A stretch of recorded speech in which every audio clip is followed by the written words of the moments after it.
I'm just doing a quick live, man. Hit the like button coming in. People saying they can't hit the like button. It's like third or fourth person that told me that they can't hit the like button.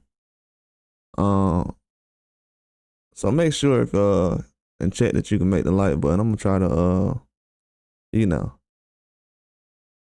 it's people at YouTube that's probably taking boxing way more serious than I am. But yeah, make sure that you can hit the like button as you come in. You know, you can donate to the channel as well. Real boxing news coming out. Real boxing news, but I'm gonna go ahead and go what I was gonna talk about so I can get this out the way. But what I want to talk about is everybody I'm hearing a lot of things right now. I'm hearing people say, man, people couldn't wait to see until Tank had a tough fight or looked bad or he lost. Man, y'all sound crazy as hell, man. I'm gonna be real with you. Any person saying that, you sound crazy as hell, man. 99% of these people on YouTube has degraded a fighter for Tank Davis. So you can't even say what you're finna say. That's one point. 99% of the people have been biased when it comes to other fighters having a bad performance and not being focused. Nobody gives them credit. So a lot of y'all out here sounding real crazy. And I know that already. That's why I kind of keep my distance from certain people. But we giving certain guys, oh, he's not focused in this fight. How the hell somebody gonna be focused trying to fight Ryan Garcia, who's sitting up here saying all the stuff he was saying? I ain't hear nobody. I didn't hear not one fan of Devin Haney say, man, he wasn't focused because all that stuff Ryan Garcia was doing. I didn't see Lamont Roach doing anything that we seen Ryan Garcia doing leading up into this fight. So really, if you fighting a guy like Lamont Roach, you should be focused. There's no reason you should not be focused fighting Lamont Roach. You should be very focused fighting Lamont Roach. What's up, Johnny? What's going on? I just wanted to say your breakdowns and videos are good, man. Good stuff. Appreciate that, man. I really appreciate that, Johnny. I really do. I appreciate that more than you realize. Trust me. Yeah, man. It takes a lot of effort to go into it. I actually been the only breakdown I really focus on the last couple of weeks was probably like Pacheco and this Tank Davis fight, because you know this fight was very hard to break down. So the Tank Davis fight was it was tough to break down, man. A lot harder than people realize. I didn't like the like last week the fights being bunched up the way they were and they were switching opponents. It was so hard to figure out what was going on and who could win. So by the time Friday came, I was like, man, I'm ditching this. I'm just going to figure out what the Tank Davis fight is about. But yeah, I appreciate everybody who came through though and you know, tuned in. But a lot of people, man, right now the title says what it says. I don't know why when I put the title exactly what it says, sometimes people will click on the video. You know, I'm gonna tell y'all something else too. One thing that I get backlash for on YouTube, this shows me that a lot of people are weird. I will talk about the exact thing that my title says. Some people click on your video just to see if you're gonna clickbait. They don't care about what you're talking about in boxing. It is a large group of people on YouTube that search to see if you're a liar. They don't care. Once they find out you're telling the truth, they stay away. And yeah, make sure y'all hit the like button too. I heard a lot of people say they can't hit the like button or whatever. I don't be asking people to do that, but I might have to because they talking about YouTube is stopping people from hitting the like button. But what people got to realize is, you know, a lot of things that's going on in boxing right now that happening in the Tank, it's not really a big deal. You don't have people putting out memes and stuff like all around the world. Like I'm looking at people reacting to what's happening in the Tank right now as far as the little bit of backlash he's getting. Bro, at the end of the day, that's why I said I feel bad for Tank because people are already afraid of him having some adversity or going through a little bit of trouble with Lamont Roach. Like, are you serious? Y'all had dudes 4 or 5 years younger than them y'all was trolling last year. Now we talking about, well, let's use baby kid gloves with Tank. Cut it out, man. That's why I said a lot of biasness is getting exposed right now when it comes to fans and anybody else. Because every other fighter, whether it's Lomachenko, Teofimo, even Ryan Garcia, Canelo, Terrence Crawford, they've trolled all these guys. You know what I'm talking about? Big channels. I'm talking about big media outlets, ESPN or whatever you want to say. They have trolled a lot of, allegedly, they have trolled a lot of boxers, big time boxers. Had dudes not even on pound for pound. Shakur Stevenson was on nobody pound for pound last year. The year before that wasn't on nobody pound for pound. Tank was barely on a lot of these people pound for pound. So we had a large portion of Tank Davis's fan base that only want to argue against people who like Devin Haney. When somebody says Bam Rodriguez is top 5 pound for pound, I didn't see not one Tank Davis fan jump out here and say, man, how y'all gonna put Bam Rodriguez over Tank? Tank got all this power. And I ain't seen not one Tank Davis fan. The only person who said it was me. I'm the only Tank Davis fan that sat up here and said something when they said Bam Rodriguez was top 5 over Tank Davis. So that showed me right there that a lot of these people, they just want to go against certain people. They scared. They literally are scared to argue or go against certain narratives because it might be a Mexican fighter. It's not a black fighter. You got fans like that right now. And I'm not just saying they're a Mexican fan. I'm talking about you have black fans that only want to go against black fighters because that's how they was raised. So if somebody come out right now and say Tank Davis got cheated this weekend, somebody failed a drug test, you know what they're gonna say? Oh, see, I told y'all, that stuff count, man. All this really is exposing a lot of biasness. You know, ain't nobody laughing right now. That's really all it's showing. Ain't too many people laughing about the Tank Davis fight right now. Am I on here cracking any jokes? Do it look like I'm enjoying this? I'm actually embarrassed right now.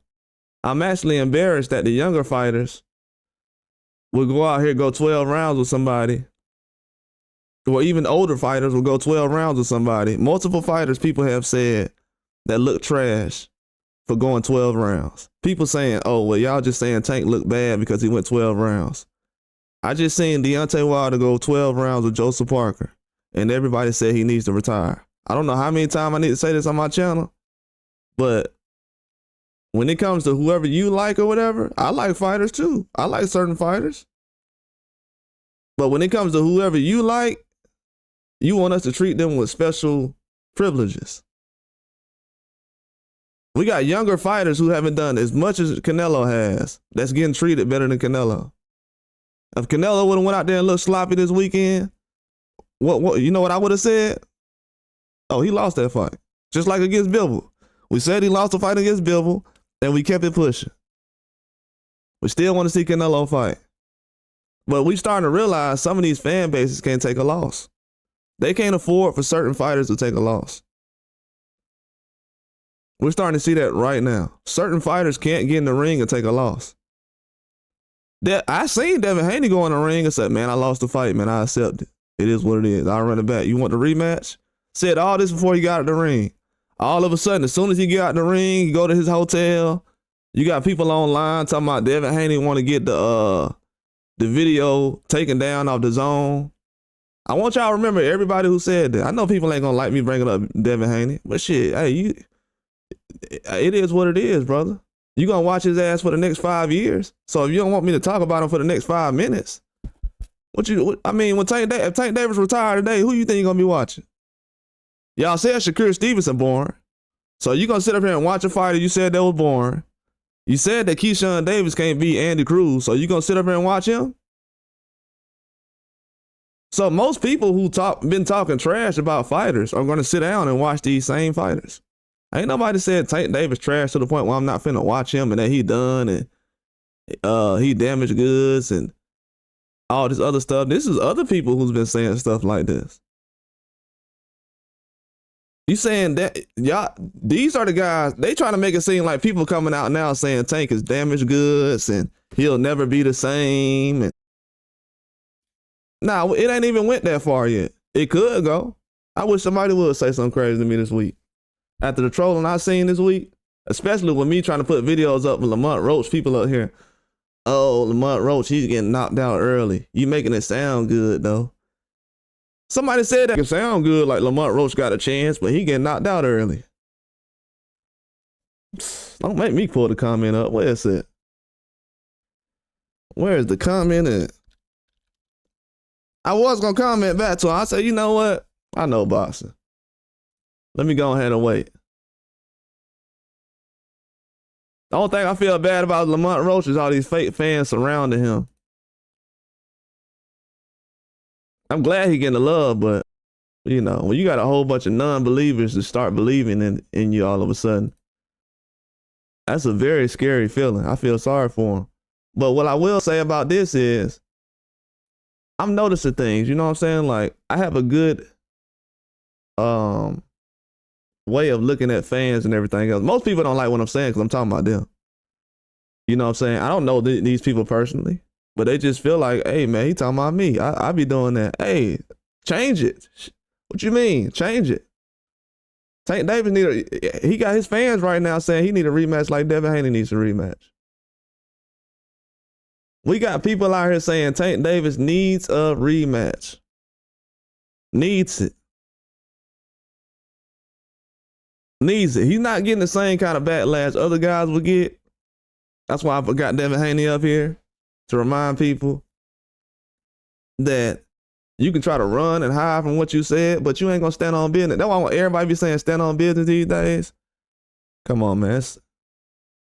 It's the biggest lie ever. Nobody stands on business these days. Nobody.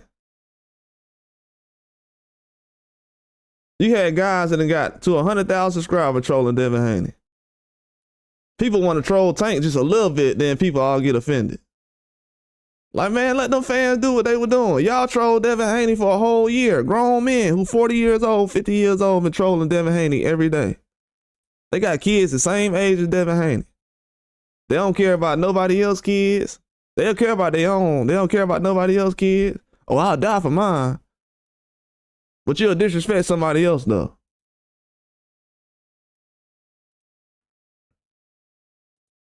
So at the end of the day, going through what he's going through, his fans disrespected Lamont Roach to the highest degree. I would say Lamont Roach is probably one of the most disrespected fighters going into a fight.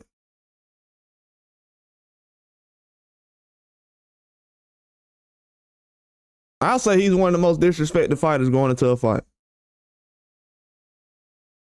Lamont Roach is one of the most disrespected fighters. He getting all the credit now because he had to prove himself. You know, you got to get a draw. People talking about, well, Lamont Roach is getting credit for not getting knocked out. This is why I say people in the future should not fight Tank Davis. The fact that Lamont Roach is barely getting credit for the performance he did against Tank Davis, there's no reason to really fight Tank. Why is Lamont Roach not getting no credit for what he did? He just did everything Ryan Garcia couldn't do. Ryan Garcia couldn't last 9 rounds against Tank, and he got knocked down by a body shot. Tank wasn't even focused in that fight. I thought that was one of Tank's worst performances. So people already got to explain why Lamont Roach lasted longer than Ryan Garcia. People already got to explain to me why they begging for Tank to rematch Roach like he just had a performance like Devin Haney did against Ryan Garcia. I'm talking about they begging Tank to get a rematch. Oh, I can't, man. I just can't forget what I seen. And dudes are trying to get fights taken down off the Zone, YouTube. They want to get the highlights taken down off the Zone YouTube. Man, you have people running around saying that. Bro, y'all, a lot of people have ruined the sport of boxing the last year. You can't be sitting around reporting lies for a year and then think that's going to help the sport of boxing get better. That's why people don't know what's going on right now. Because they literally starting to find out now, man, I've been listening to a liar for a whole year. Could somebody please tell me who are the guys that was reporting that Devin Haney wanted the video taken down off YouTube, the highlights, because they felt like he was so embarrassed? Now, who the person who really can't handle the embarrassment? I done seen fighters get embarrassed, but I done seen guys who can't handle embarrassment. Tank Davis can't handle embarrassment. Tank Davis, he ain't even supposed to be explaining why some grease got in his eye. That was the most non-Baltimore thing I ever seen in my life. Oh, I really come from that. You know what I'm saying? If you come from that, why are you explaining to some minions about some grease being in your eye? You way above that. Why are you even explaining that?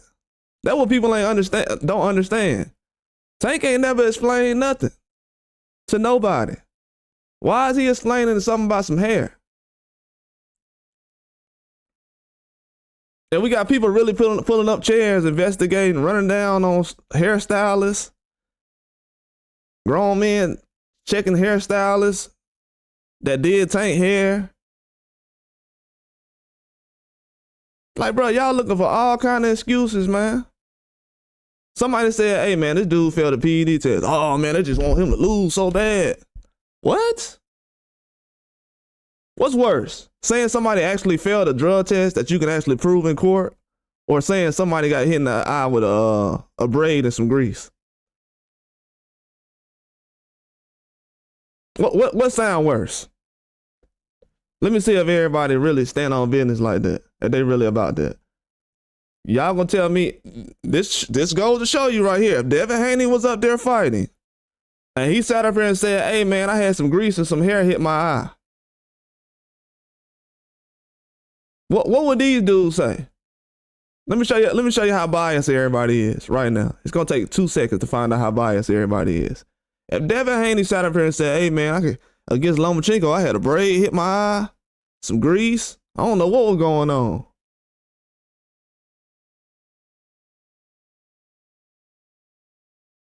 Think about it now. Think about it.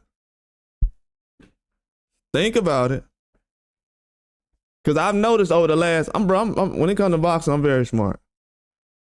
I watched over the last year that when Tank fought Ryan Garcia, nobody talked about the fight because it was very bad. Then I seen a couple of weeks later, everybody was talking about Devin Haney versus Lomachenko, even though they really wasn't hyping the fight up because Ryan Garcia just fought Tank. But the fight they talked about the most was Haney versus Lomachenko. Haney go out there and fight Prograis. No credit really given. Haney go out there and fight Ryan Garcia. Fight goes the way it goes. The man go 12 rounds. They talking about he got stopped. He need to retire. Now we get the Tank Davis performance over the weekend against a 130 that nobody would never let Devin Haney get in the ring with. If Devin Haney said back then, hey, I want to fight Lamont Roach, they would have never gave Devin Haney credit for Lamont Roach. You're only giving Tank Davis credit for Lamont Roach because Lamont Roach went out there stepping, and you a super biased fan. You a new fan. I'm an old Tank fan. Let me just put it that way. What you seen this weekend, I've been seeing already. Then you got people out here, well, we got to score the fight a certain way and all this, and I think it was a draw. And yeah, I know you do. I know you do. One thing I've realized in boxing, scoring a fight or talking to fans or other fans, no matter who it is, to be honest with you, everybody's gonna have a different opinion when it comes to scoring fights. It's a waste of time, man. It's a waste of time. You got so many things you can look at in boxing when it comes to scoring a fight. It's a waste of time at this point. As you can see, based on how big and popular the name is, it's a waste of time. People actually sitting down acting like they can score a fight. They couldn't score the Bitterville Bivol fight. They can't tell you what Bivol did different in this fight than the first fight against Bitterbill, but they'll say he won both fights. How he won both fights when he fought different in both of the fights?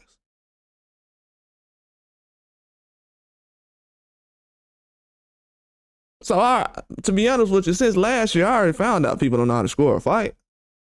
So I'm not surprised. I'm not surprised if people say 8-4, 7-5, 6-6, 9-3, 10-2. People just look at knockdowns. That's it. When they seen Ryan fight Devin Haney, all they seen was knockdowns. They ain't see Ryan get outboxed the rest of the fight. When they seen Deontay Wilder fighting Tyson Fury, they didn't see Wilder's knockdowns. They seen Tyson Fury throwing jabs. So, and that was a draw. And the man had 2 knockdowns in that fight. So ever since they took that fight, they can take any fight they want to. All they're going to tell you is, oh, that dude can't box that good then. Well, hey, last time I checked, Tank, he don't do nothing but get knockouts either. He ain't running in there outboxing everybody. I was saying that with the Gamboa fight. I'm like, that's a red flag, man. Gamboa fight, a red flag. Eastside Cruz fight, a red flag. Oh, well, he had a hurt wrist. Red flag. Red flag. Canelo had a hurt wrist against John Ryder. And people barely bring that up. What I'm starting to realize now is, and everybody ain't going to speak on this because they worry about followers and all. I don't care about none of that. I'm telling the truth. These videos is for 2050. These videos. This live I'm making right now, this is for 2050. This ain't for tomorrow, today, yesterday. Because these going to be facts that's going to sit forever.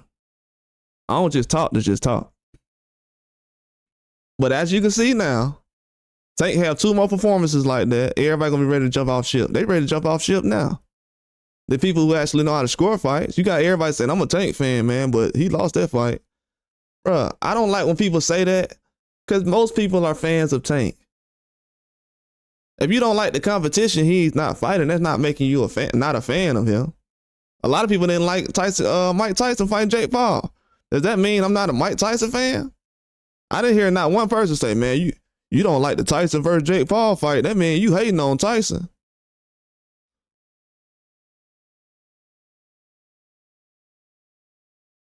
Man, y'all done made it too personal when it comes to Tank.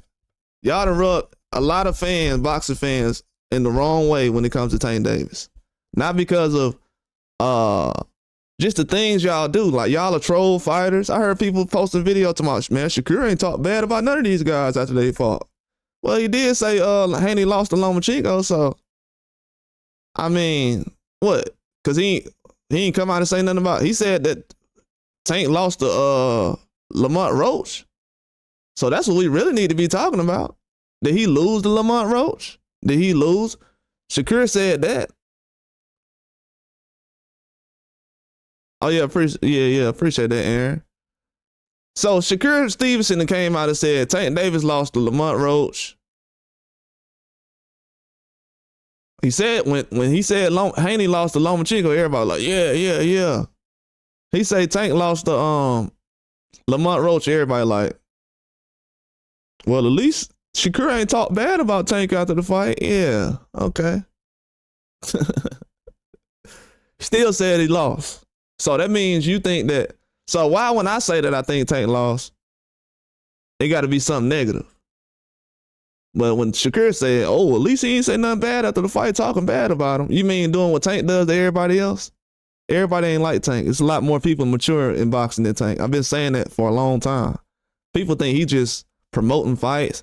Bro, at a certain point, dog, you done disrespected a lot of fighters at a certain point. You know, most of the time that when I'm arguing with a fan or a fan is attacking me biasly, most of the time when a fan is going in my chat room, it's because he got a thought from Tank that somebody is a bum because Tank said so. You know, most of the fans in boxing these days that call guys bums and trash, they get that idea from Tank. People didn't know who Keyshawn Davis was. Keyshawn ain't fought nobody before Lemos or anybody else for draws or none of them people for him to be a big name fighter, even though he is an Olympian. But they was looking at Keyshawn like he's on the same level as Haney, and that's when I knew then, okay, as soon as Tank speaks on the boxer, it's gonna be a wrap. I seen them last year. Tank posted a video of a prospect getting beat up. He was beating up a prospect last year. A dude who ain't even got a career off the ground yet. Posted a video of him getting beat up in sparring. A prospect. But you know what everybody said when the Haney versus Tank sparring video went up? Man, Floyd hating, man. Floyd ain't got no YouTube channel. How's Floyd hating? That video was posted on Fight Hype. They still got to throw a black man under the bus. I don't know for sure if he posted it. Somebody he hating. But when the 3-minute video came out of Haney, oh no, that's good. I like to see that. I like to see Haney, his daddy suffer, but Tank, no, that's too far right there. These dudes corny. These dudes getting corny, man. They getting corny. Only thing that's going on in boxing right now, everybody huddling it up so they can have the same answer. Well, this person said that Tank gonna knock out Roach, so I'm agree with them. And then when it don't go the right way and everybody say, hey, I had Lamont Roach winning. I thought he was gonna win before the fight and after. Cause I know Aaron bet on Lamont Roach this weekend. I did. And I bet on him to go 12.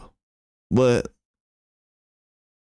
did anybody else bet on Lamont Roach? Cause I'm hearing a lot of people say that it was a draw and that I know y'all ain't bet on a draw. I heard a lot of people saying they was betting on a knockout. But what the weekend showed me was what I already knew. Tank Davis can't handle no loss, man.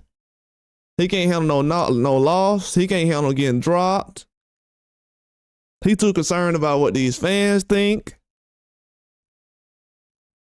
The greats don't care about what a fan thinks. A fan just hopped over to Lamont Roach side this weekend. After this weekend, you don't want a supporter like that.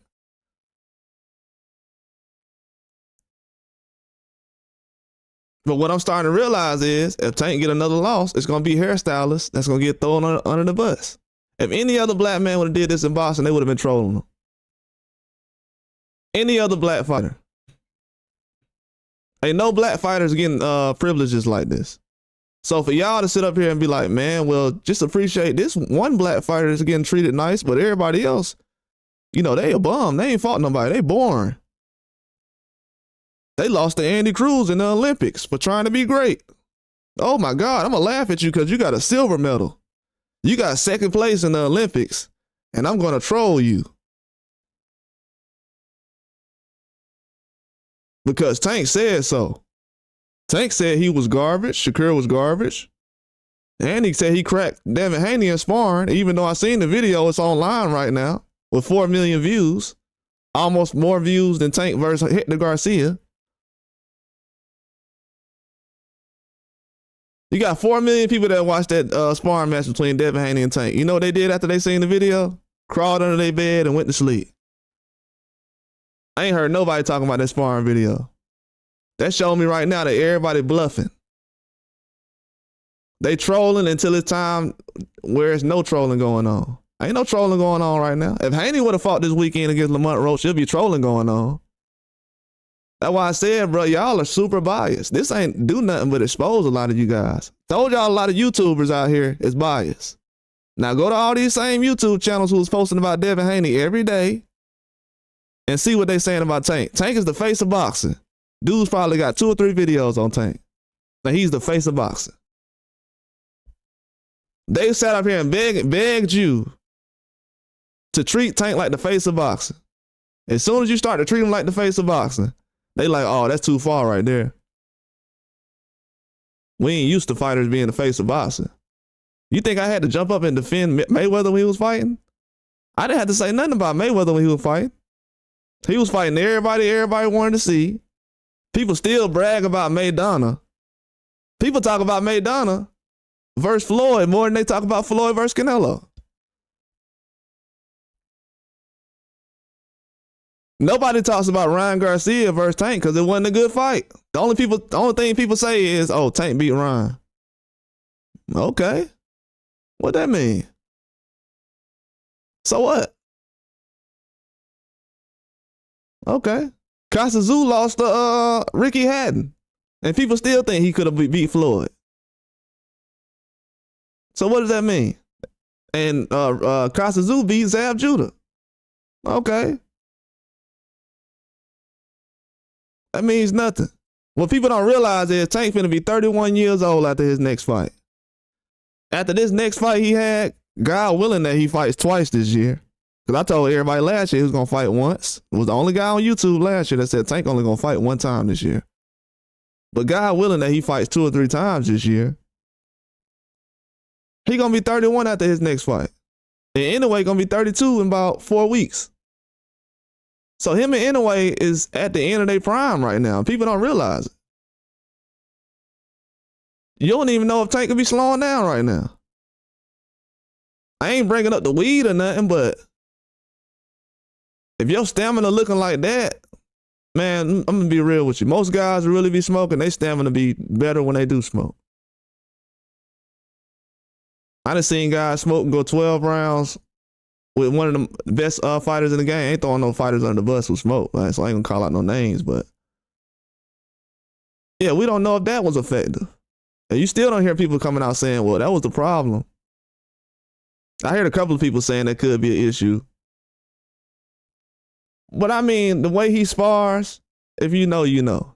That'll probably be more beneficial than not. The way he spars and stuff. But if it's heavy usage to the point where he's not the same, I heard people saying he looks smaller. I mean, if you smoking all day, that could happen. Your muscle mass could decrease, but this is just I'm not finna find no reason why he didn't look a certain way though. That's why they got the Ryan Garcia fight getting announced right now. And I wanted to come on right now while that press conference was going on because I don't care how big a name is. I haven't been interested in Rolly fighting anybody in a long time.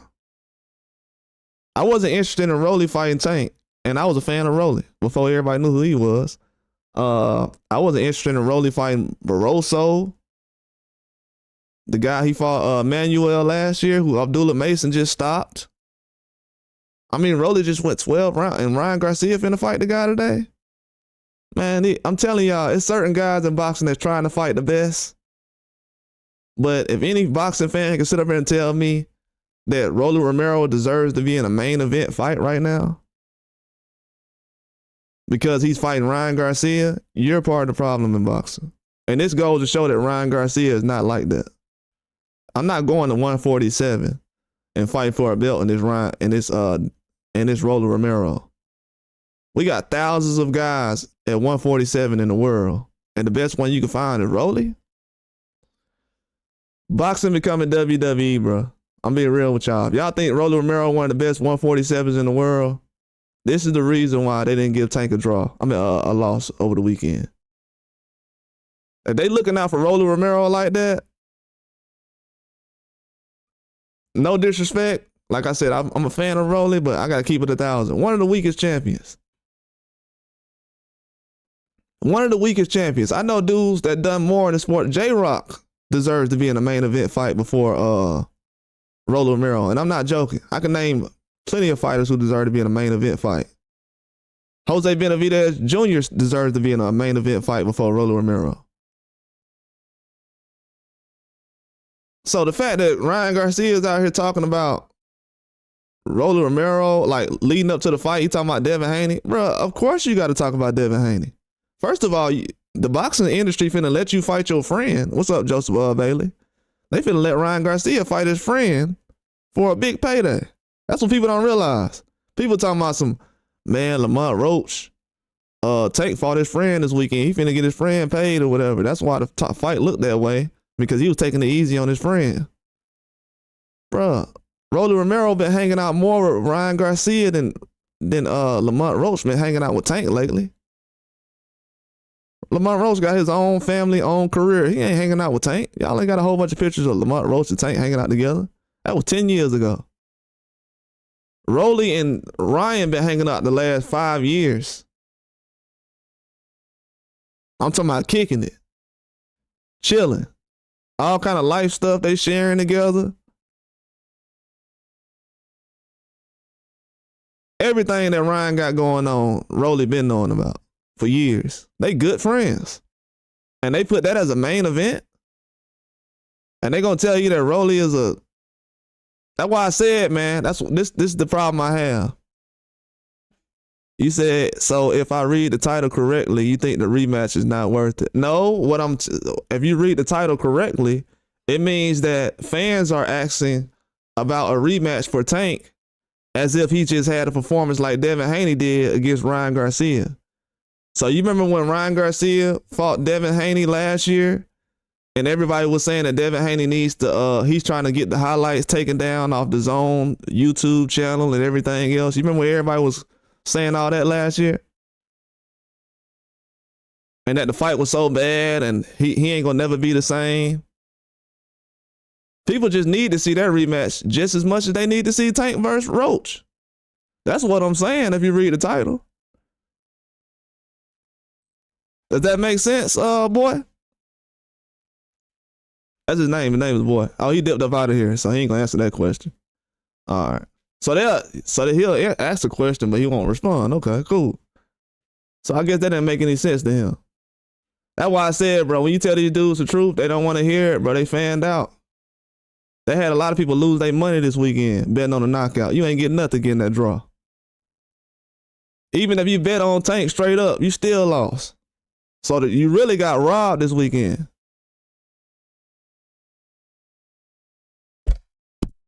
So even if you did bet on Tank this weekend, you got robbed. He didn't show up. And what's bad is most of these guys at 135, they can go 12 rounds with Tank too and box the same way. What, that's going to be a draw? So right now, if you a guy fighting Tank Davis, with the history that you've seen from the Pitbull fight, I ain't talking about you, boy. I'm just talking about in general.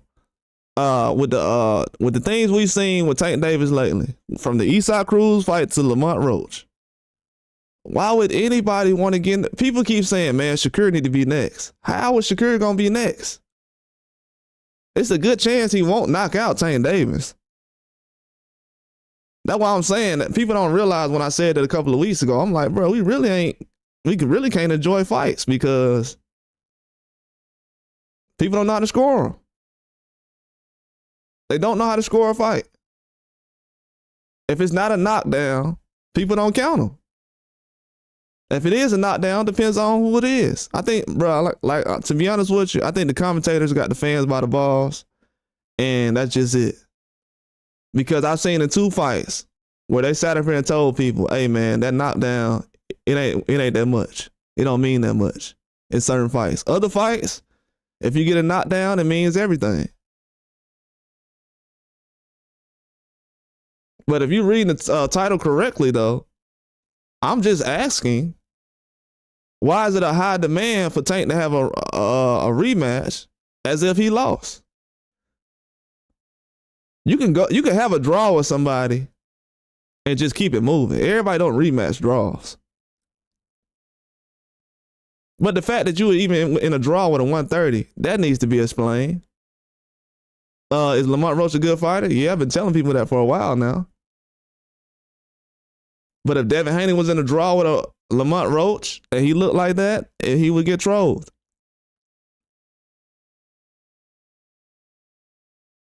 Shakur Stevenson had a knockout in the 9th round against a guy and everybody say he's an electrician. Never mind the fact the guy had one of the biggest upsets last year in boxing. They laughing at the dude for having a 9-5, not knowing that he fighting for his life. Think about that. You got a dude in boxing right now who's fighting for his life. So he don't have to go and work a 9-5 and try to train for boxing at the same time. So he can have the same privileges as every other boxer who's fighting at the same level he is. For some reason, a dude with that kind of mindset that gets in the ring with Shakur Stevenson, he gets disrespected. And people trolling Tank. Bro, y'all just called Padley an electrician like he a bum or something. Ain't y'all the same guys that were just doing that? The guy just landed more punches than De Los Santos. but he got disrespected. How you land more punches on Shakur Stevenson than De Los Santos, but you get less respect than De Los Santos because you got a job? Because you got a day job, I gotta get disrespected now? What's up, Native Wild Man? Bro, people don't realize it, but they going out of their way to disrespect certain fighters. But every opponent that Tank Davis has fought, even up until Frank Martin, nobody really disrespects his opponents. I've noticed that. His record and resume is well kept. You know what I'm saying? They're not really stepping on Tank Davis's resume like that. Eastside Cruz take a loss. Everybody act like they don't see it. Keep it moving. You know what I'm saying? Rolly looks bad. But they'll tell you that Shakur Stevenson need to prove himself. Yeah, shout out to Native Wild Man out there, Joseph Bailey and everybody. But what we're seeing right now is people can't troll a certain way. They can't troll, man, like they really want to. They really biased when it comes to trolling. We're seeing now that, I'm gonna be honest with y'all, man. I'm gonna be honest with you. Tank is in a bad spot, man. He really is. And the reason why he's in a bad spot is because the man didn't even, they could have gave him a loss this weekend, but if you just look at the reaction from everybody, they're not trying to get this man a loss. Not just even him psychologically, mentally, he can't handle a loss. The fans can't handle a loss from him. He don't got that type of fan base. And then everybody runs around talking about, oh, God, just want to be like Mayweather. Yeah, him included. He ain't trying to risk taking no loss. Bro, he fought a 130, bro, and struggled. And people talking about he'll go up to 147 and knock out this guy. I heard people saying he'll knock out Boots.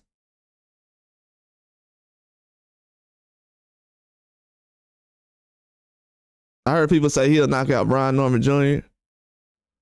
A lot of other people. You know how many fighters get disrespected so Tank Davis can be propped up? He already faced a boxer. But nah, we just can't leave it at that. We like, oh, it was just raining there? Dang, that's crazy. It might rain out here. But, you know, they can't handle it, man, to be honest with you.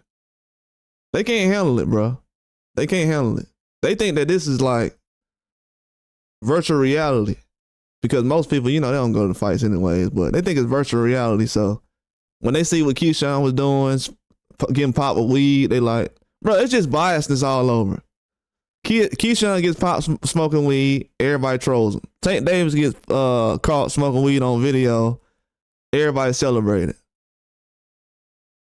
Carissa Shields got a situation right now. They talking about she smoking weed. Everybody talking about she on PED. Sounding stupid because they biased. See, you see your favorite fighter smoking weed on camera. Oh, they ain't no PED. That's good. I can give out way more examples. Like this rematch I'm still talking about. People acting like, man, I just got to see the Devin Haney rematch. I heard people saying that the Roach versus Tank fight will be better than the Haney versus Ryan Garcia rematch. So that rematch will be better than the Ryan versus Devin Haney rematch. Let me tell you about both of those fights, what both of those fights have in common. Everybody said those fights were trash before they got made. Everybody said that Tank versus Roach was a trash fight. And everybody said Devin Haney versus Ryan Garcia was a trash fight. So the boxing fans just told you the two fights they want to see the most is the fights they said that was trash last year. So if you wonder why I ain't got 1,000 people in my comment section right now, it's because they want to see a fight, a rematch of a fight that they thought was trash. They thought Haney versus Ryan was trash. Everybody said, oh, why would he fight Ryan? He's letting them, he's vulnerable. Ryan is not in the state to really fight anybody right now. He needs to go to the hospital. Then somebody after the fight said, you know what? Ryan has some drugs in his system. Oh, you guys are just trying to set him up. You just said the dude was acting crazy as hell a couple of weeks ago. He won one fight. Now you trying to act like you didn't see what happened? Oh, y'all just want to get Ryan a loss. What? Bro, y'all lucky that we wanted to see Ryan fight Haney. He had just lost the Tank by quitting the year before. And what's crazy is Ryan Garcia, when somebody else said the same thing I said, when Ryan Garcia lost the Tank, how did Ryan Garcia lose the Tank? For all you Tank fans out there that want to explain somebody taking a knee, how did Ryan Garcia lose the Tank?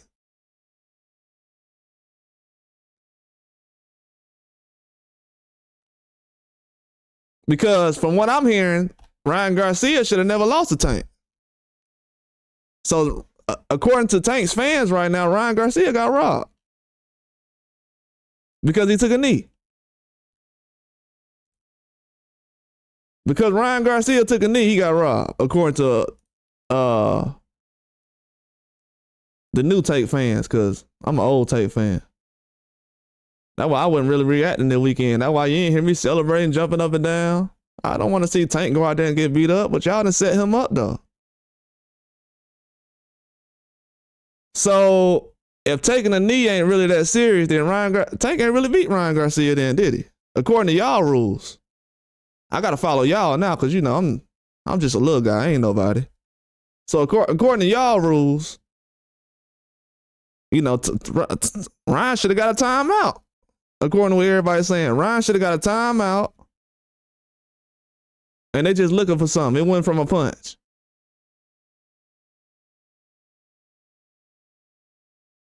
You see how that works? Let me tell you, bro, every time that people speak up and try to say, because I heard people saying, oh, let's pull up the video of Terrence Crawford when he was fighting Mean Machine and he fell to a knee. Okay, let's pull up when Ryan Garcia got pulled to a knee then. Ain't this Tank best fight? I bet if Ryan was on the PEDs that night, that wouldn't have happened though, right? Oh yeah. That's why I said, man, everybody, and people still haven't given me a good reason why Ryan is fighting Rolly right now at 147.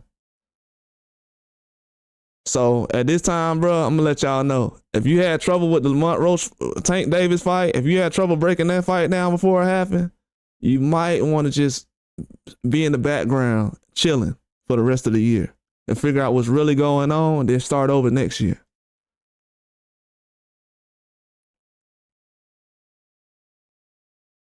Because I don't know if people know it or not, I actually like a lot of these fighters. I really don't have no problem with no fighter. But when you what I don't like is when fans get one fighter and try to use him to degrade everybody.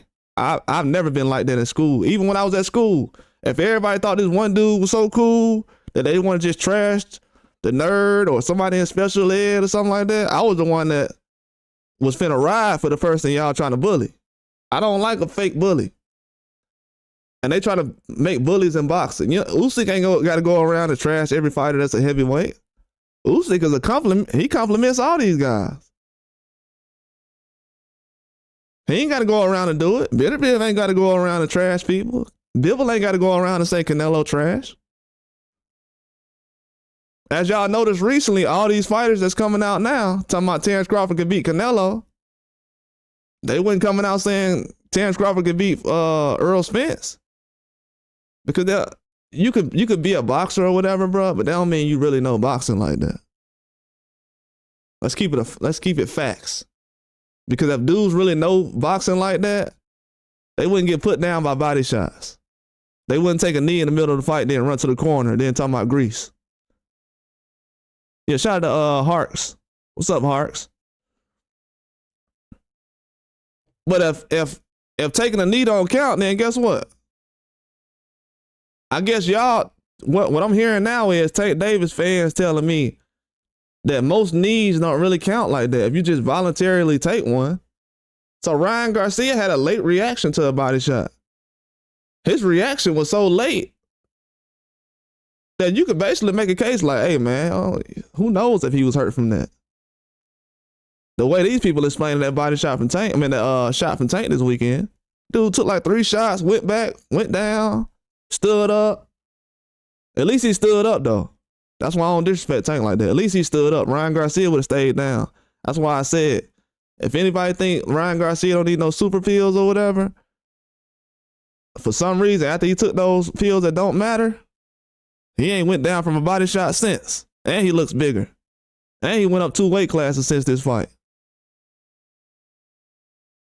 That's why Tank Davis thinks he got the same kind of privilege as Ryan Garcia. You don't, brother.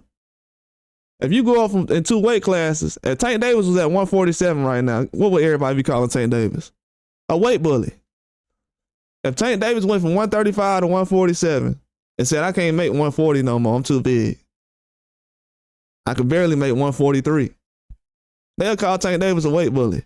He thinks he's in the same position as Ryan Garcia because he beat him, that he's going to get more credit for Ryan Garcia. People don't even post this video, this picture of Ryan Garcia on his knee. They don't got no respect for Tank like that. Don't nobody post this picture of Ryan Garcia like this.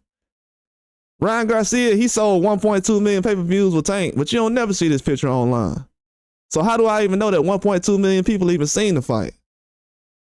You can't find 0.2 people that'll post this picture. Most people don't even know that Ryan took a knee in that fight.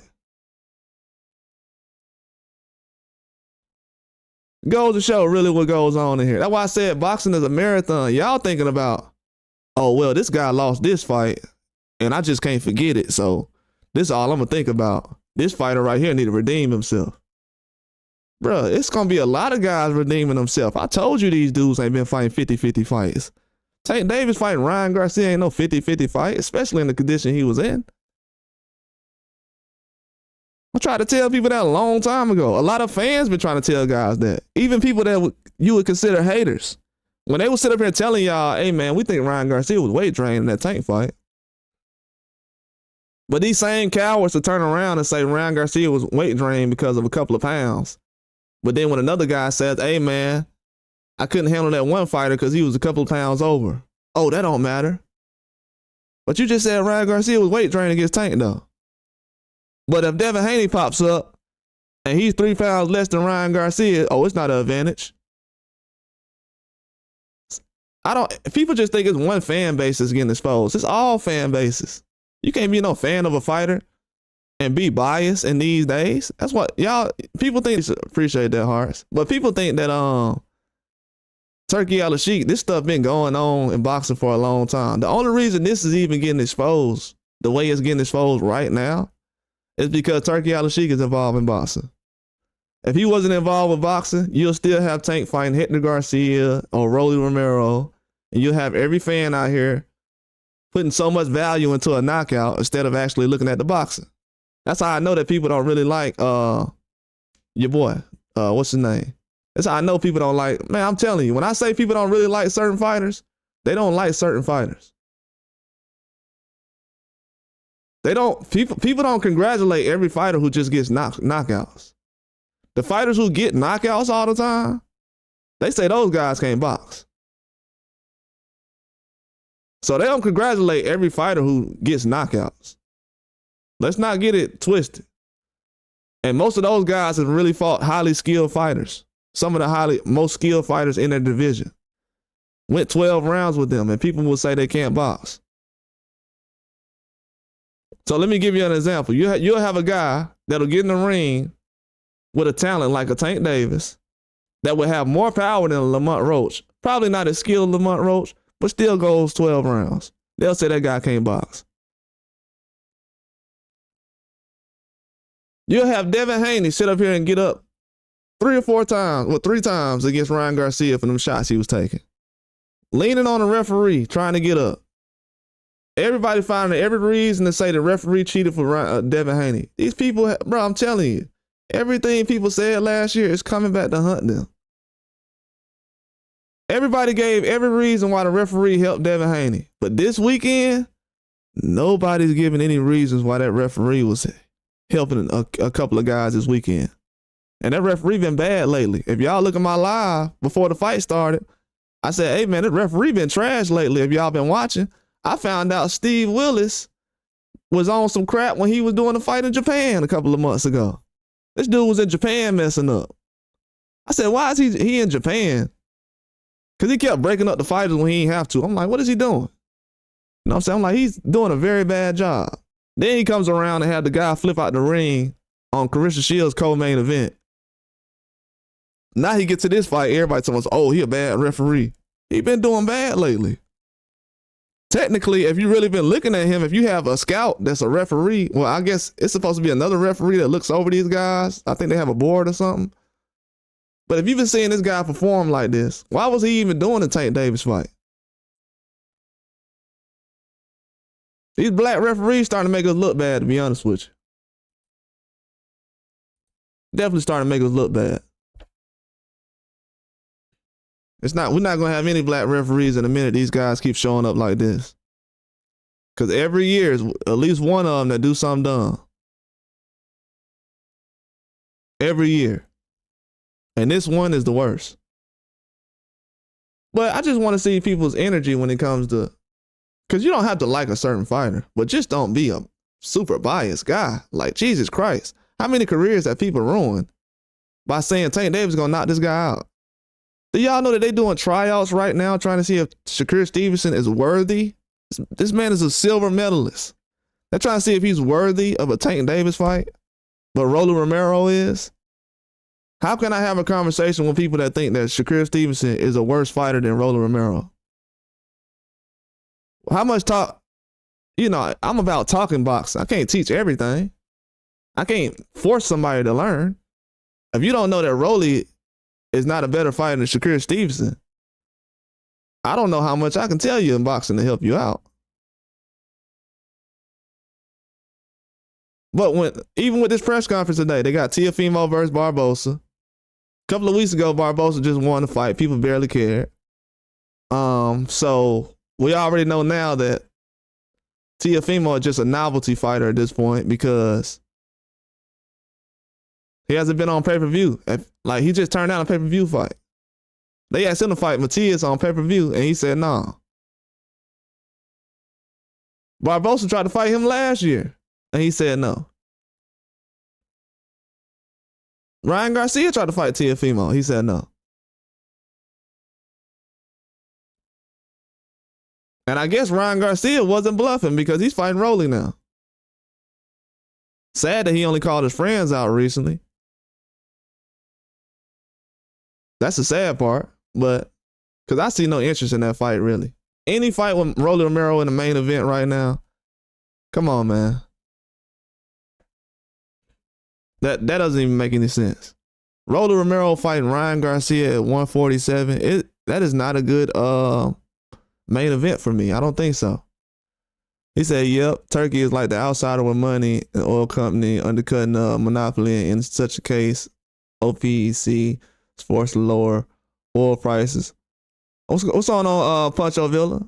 Is that how we see Golden Boy, The Zone, etc. coming together? Yeah, PBC, a lot of these guys are coming together right now, working together. They need to because they've wasted a lot of fighters' careers. Yeah, I like Rolly, but to try to put Rolly on the same level as the rest of these guys, man, come on. Bam Rodriguez just fought on a co-main event his last fight.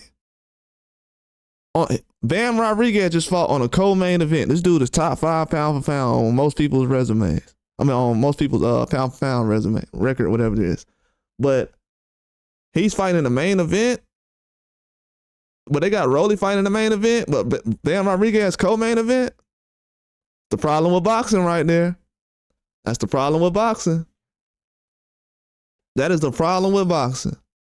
They are catering to fans who like Rolly, but everybody else gets disrespected. Like, think about that. Really. No Rayo on main event. I don't know how many times Pitbull. I think, shoot, Rolly might be in the main event more than Pitbull has. Has Rolly fought in the main event fight more than Pitbull? I probably think so. Yeah, it's outrageous, man. It really is. It's outrageous. It goes to show that, and this ain't, it goes to show because a lot of people don't really realize, but certain guys haven't really tapped in and fought certain talent yet. Because what people don't even realize is Ryan Garcia has fought Devin Haney like 7 times. So he has a good chance of looking good against him. That's something that a lot of people did not realize going into that fight. Even with this Lamont Roach fight, people say, oh, Lamont Roach, he familiar with Tank, so that's why he looked good. Okay. But is he the most skilled fighter that Tank can run across at this point? Because if not, he's going to have trouble. So you had 2 fighters who, he said, Tank tried to bite Roach. I ain't see that video. What's going on, Rude Exposure? I tried to catch your live this morning. I mean, this afternoon. I ain't know you be going in like 12. I'm going to have to try to catch one tomorrow. The one you had yesterday was hilarious. Yeah, follow Rude Exposure too. He's hilarious. Hilarious. He tell a lot of truth though. The truth is funny. That's why it's hilarious. The truth is funny. That's why it is hilarious. But yeah, people looking at this Tank Davis rematch, and I'm just seeing a lot of similarities right now. And I'm just like, man, he got a lot of similarities with Devin or Ryan Garcia. One similarity he got with Ryan Garcia is this taking a knee thing. So according to everybody who agrees with that, Tank not getting having a knockdown, it look like Ryan Garcia needs to go to the commission and look at getting his knockdown back then. Because his reaction was later than Tank's. Tank sat right down after he backed down from Lamont Roach. He backed up 1 step, took a knee, then jumped right up. By the time Tank had hit Ryan Garcia had backed up, and then he curled down. That's why Tank was looking at him like, oh, you taking a knee? Oh, yeah, man. Everybody check that out with Rude Exposure.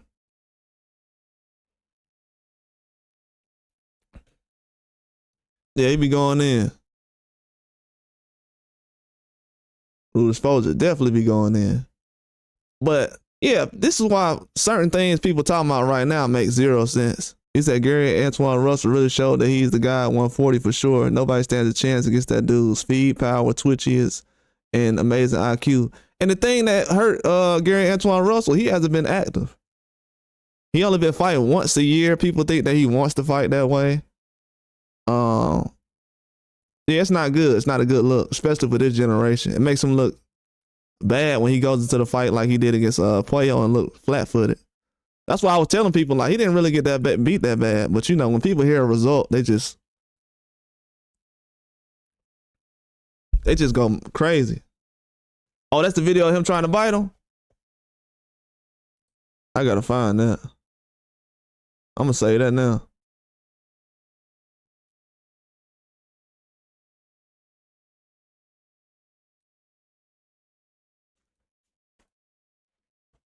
Oh, he did try to bite him. Yeah, that's crazy. That's bad, bro. He did try to bite him. That's bad. Y'all want to see the video of Tank biting him? Rude Exposure put it in the comment section. But yeah, man, a lot of people, what they don't realize is, yeah, Rude is funny, man. It's definitely, everybody subbed tonight, Rude Exposure, man. He definitely, get him to 1,000 ASAP. He's hilarious. But what people fail to realize is that a lot of these things they were trolling about last year, it's happening to Tank right now. I mean, they asking for Tank to get a rematch like immediately. When he fought Eastside Cruz, people didn't really care. Oh yeah, follow Native Wild Man too, man. He put his link in the chat, man. If y'all want to learn how to fish, bro, really know how to fish. Like, so if anything happened where you get in a car wreck or whatever, you in the middle of nowhere and you ain't got nothing but a lake, that might be the guy you need to subscribe to. Anything can happen out here, so just being real. Yeah, y'all saw I Am Legend. But you know, a lot of things like this knee right here. Bruh, when he knocked down Ryan, this was considered a knockdown. Now, if Ryan Garcia would have jumped up Before the referee came over, people trying to tell you that wouldn't have been a knockdown. So when Tank turned around and walked away, I guess that gave the referee permission to start counting. Man, people don't want to start complaining about referees and things in boxing right now. I'm just be real. As far as knees and everything else, this is just a thing that people are trying to come up with to try to guard what Tank Davis had going on this weekend. That's all it is to it. When McGee got knocked down by old boy and they counted him out, he took it like a man. Took it straight up like a man. He ain't go out there and be like, man, well, they counted fast. Took it straight like a man. Yeah, he really going for he going with the Mike Tyson thing. And I told people it ain't like Tank Davis is the same fighter as Mike Tyson, but it's like I would say Cruz and the other guys fight more like Mike Tyson. But he has the same kind of aura around him as far as if he looks a little bit bad, then people are gonna start going in and they don't really know how to accept the loss or a guy looking bad. That's why Floyd was a guy that tried to stay away from that kind of stuff because, he wasn't able to educate the fans. You would have thought as much as Floyd was going 12 rounds that these fans would have actually learned how to score a fight. Could y'all imagine that? We have people that saw Floyd go 12 rounds 10 times and don't know how to score a fight. That might be something else we might have to talk about in the future. Is commentating really helping boxing? I don't think no commentary. We've had commentary in boxing for 50 years. I don't think any commentary has helped. And the guys who have helped, they kicked them out of boxing. He says the 50-50 chance possibly that Tank draws could be overturned. Yeah, it's a 50-50 chance. They looking into it right now because that rule actually got changed September of last year. I got the video up, the paperwork. Michael, what's his name? Michael Coppinger. He posted the paperwork of the rule being changed last year. They were supposed to look at it after the fight ended, or they was actually supposed to look at it after the end of the round. At the end of the round, they were supposed to look at it and determine was that a knockdown or not. They didn't go back and do it because you remember with the Virgil Ortiz fight. It wasn't in New York or nothing, but they went back with the Virgil Ortiz fight and seen that he had got knocked down. And it wasn't even as obvious as Tank's was. Virgil Ortiz, he just touched his glove on the ground and got right back up. Guys usually, he could have had a better excuse too. Virgil Ortiz could have been like, man, I lost my balance. It's just my glove hit the ground. But this man took a knee and everything. I'm telling you, he was in the same position as Ryan Garcia was over here. The same thing Ryan Garcia doing right here is what Tank Davis was doing.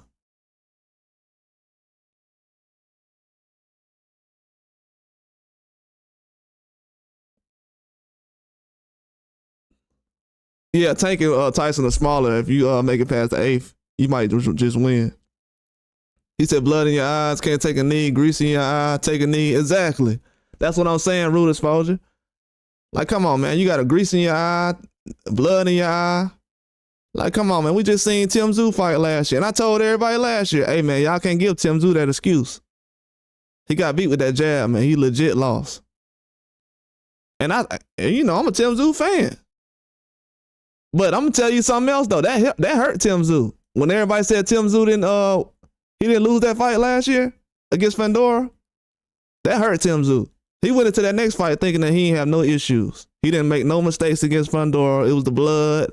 That's the reason I lost. And what he did that last fight against Baccarat, got knocked out early in the fight. Fought a bigger, stronger guy who was a legit champion at that weight class and got folded.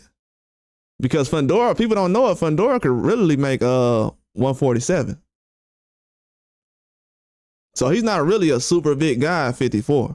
He's tall and everything, but he's not a huge guy when it comes to size.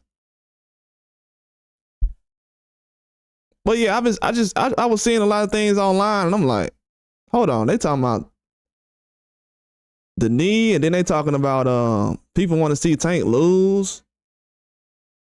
Then they talking about other things. I'm like, bro, y'all ain't gonna be able to handle this guy's career. That's all it is to it. The thing I've been saying the most, if anybody knows me on this channel, the thing I've been saying the most is, and I know he has real fans, so people might take that and get offended by that, but I'm talking about he has a lot of fake fans. If anybody knows boxing, he has a lot of fake fans. A lot of them. You have a lot of fake fans these days when it comes to boxing. That's just all it is to it. A lot of fake fans. I knew it last year when they was coming up with certain things, but he ain't really even got it bad like that right now.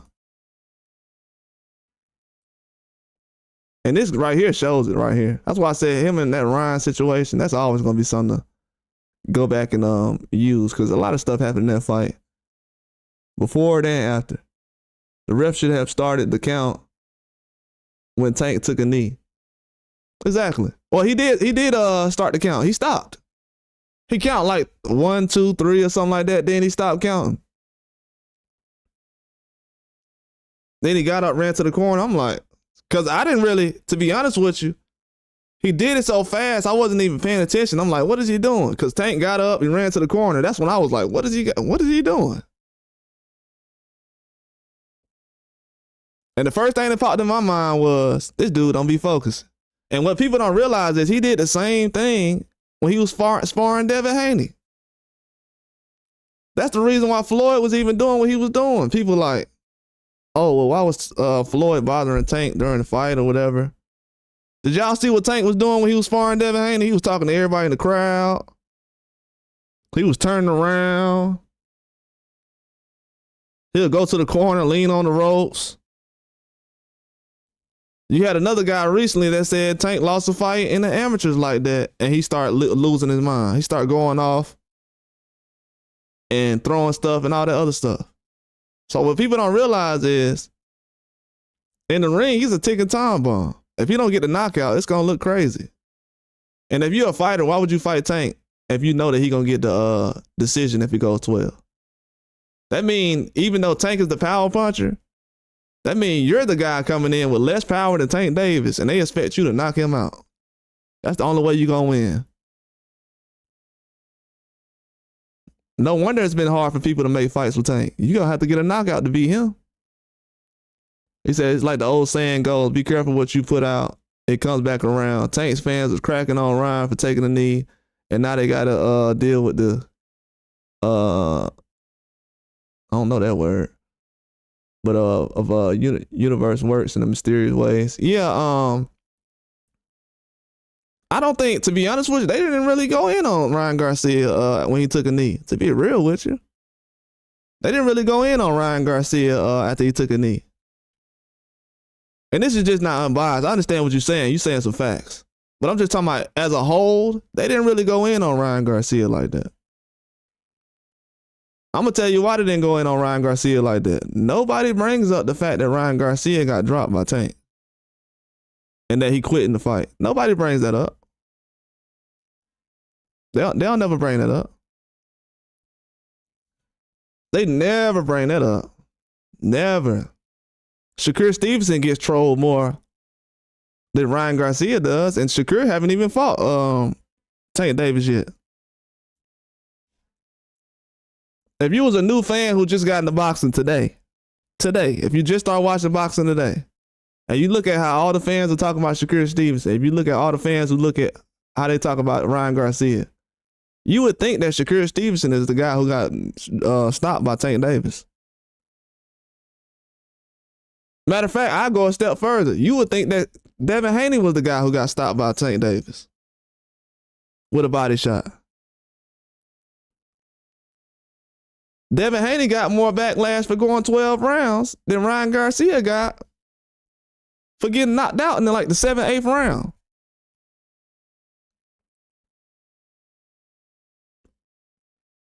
Then after that fight, gets caught on PEDs, and all of a sudden he going 12 rounds now. They'll figure that out sooner or later. I know everybody's still like, well, I don't understand the Haney situation. Bruh, I was saying this about Tank last year, what everybody's saying today. So this ain't, y'all will understand soon. what people have to realize is a lot of this stuff gonna make sense to you, but whoever you've been talking to, they are not going to be able to pass the information on to you because you have a lot of liars in boxing. What people have a problem with right now is getting good information as far as real deal information about boxing. And people overlook the small things, I'm saying, because they have their own mindset about certain things. And I understand that, but how did that work out in the Roach fight? And what's going to happen when Tank fights better guys than Roach? And you have people out here talking about Devin Haney's career, and they don't want us to talk about Tank Davis's career. And I'm being real when I say this. I don't feel like he's the face of boxing. I haven't been feeling like he's the face of boxing for a while now. Been a couple of months, but I knew it was going to be this time left. I knew by the time 2025 came around, I wasn't going to be looking at him like the face of boxing. This is not face of boxing behavior. I knew that already. His fans can't take the trolling. When people said that he was going to look bad against certain guys, eventually, they said that people were hating about it. He looked bad this weekend. Now they're saying people still hating. They just want to see him lose. Bro, y'all want to see every fighter lose. I'm going to be honest with you. Most American fans, I've seen them wanting to see every fighter lose. Keyshawn Davis has gotten more fans recently because of knockdowns, which is a problem in boxing. People only support guys who get knockdowns. Okay, Shakur Stevens had a silver medal before he did, multiple division champion before Keyshawn, but it's the knockdowns that everybody's looking at. Well, Tank didn't get a knockdown his last fight, but Shakur did. How am I? Not Shakur, but Shakur did too, and Keyshawn. But how am I a hater when everybody's just gravitating to the guy who got a knockdown the last fight? I'm just telling the people who's in my chat this because I don't want you to sit here and argue with somebody who's, don't waste your time. You know, time is money. Don't want you to waste your time arguing with somebody who's just basing all their judgments off of knockdowns. Then the first thing they say is somebody can't box in certain other fights, but then they'll say, well, you seen what Tank did. I seen so many people trying to explain what Tank did in that fight. Breakdowns. That showed me right there. The fandom and the fanboyism is at a whole nother level. I remember when Sonny versus Ali won and Ali had something in his eye. He started backing up and playing defense until it cleared up. Yeah, I remember that. Couldn't see or nothing. And you're the second person that said that, but I didn't realize what fight they was talking about till now when I thought about it. I couldn't see it or anything.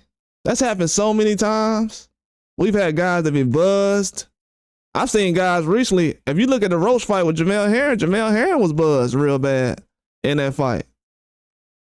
I think he barely finished the 12th round.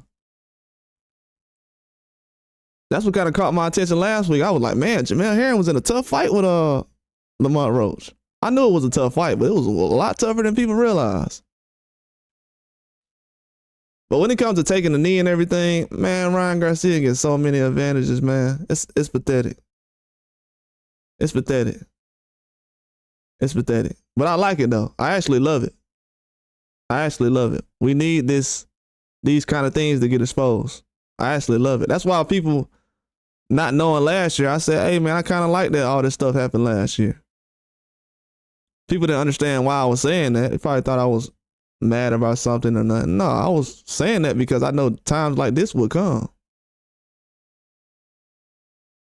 You know, when you got guys 4 or 5 years younger than you fighting guys that, you got to think about it. You got Keyshawn, Shakur Stevenson, and Devin Haney now fighting guys that you want to see Tank fight.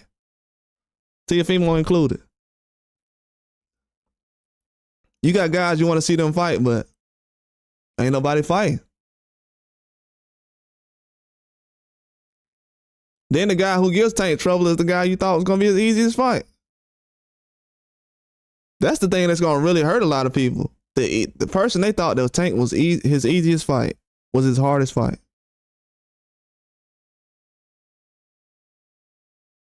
So really, it's not too many places you can actually go to and hear the truth about Tank, which is embarrassing, which hurts Tank. it holds his career back. His career would not be moving forward anymore because when I seen them had them guys who do like food and stuff going to the fights and reporting, and I'm like, bro, y'all ain't. So I didn't see the lady who asked Tank about Shakur Stevenson when he was like, what, Shakur ain't, Keisha ain't been looking better than him. I ain't see that lady. I seen her at the press conference, but I ain't see her asking no questions recently before the fight. So I'm like, oh, okay, they probably got her up out of there. But he's being protected too much though. But they accusing guys like Devin Haney of being protected. And they lying on Devin Haney. Oh man, he trying to get the fight taken off the Zone YouTube channel. You had everybody saying that. You had people coming to me. Is that true?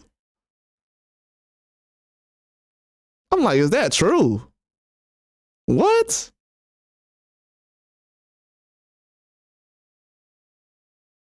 They sitting up here posting sparring matches of the dude getting beat up by Tank before he fought Ryan Garcia.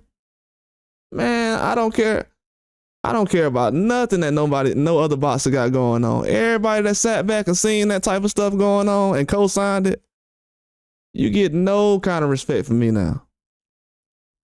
Everybody sat back and seen people accusing Devin Haney of trying to get this video taken down and that video, and then saying that, oh, well, he's trying to do this, and why is he trying to hold somebody accountable who cheated?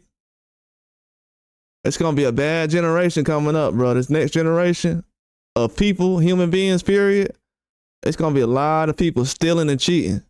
Stealing and cheating is becoming normalized. Like, that's what people don't realize. You just told a whole bunch of kids out here, hey, stealing and cheating is good. Ryan Garcia did it, so he can get away with it. And he come back on the main event. You get the fail a drug test, be overweight, then you come back on the main event. That's what we talking about. After your last two main events been Haney and Duarte.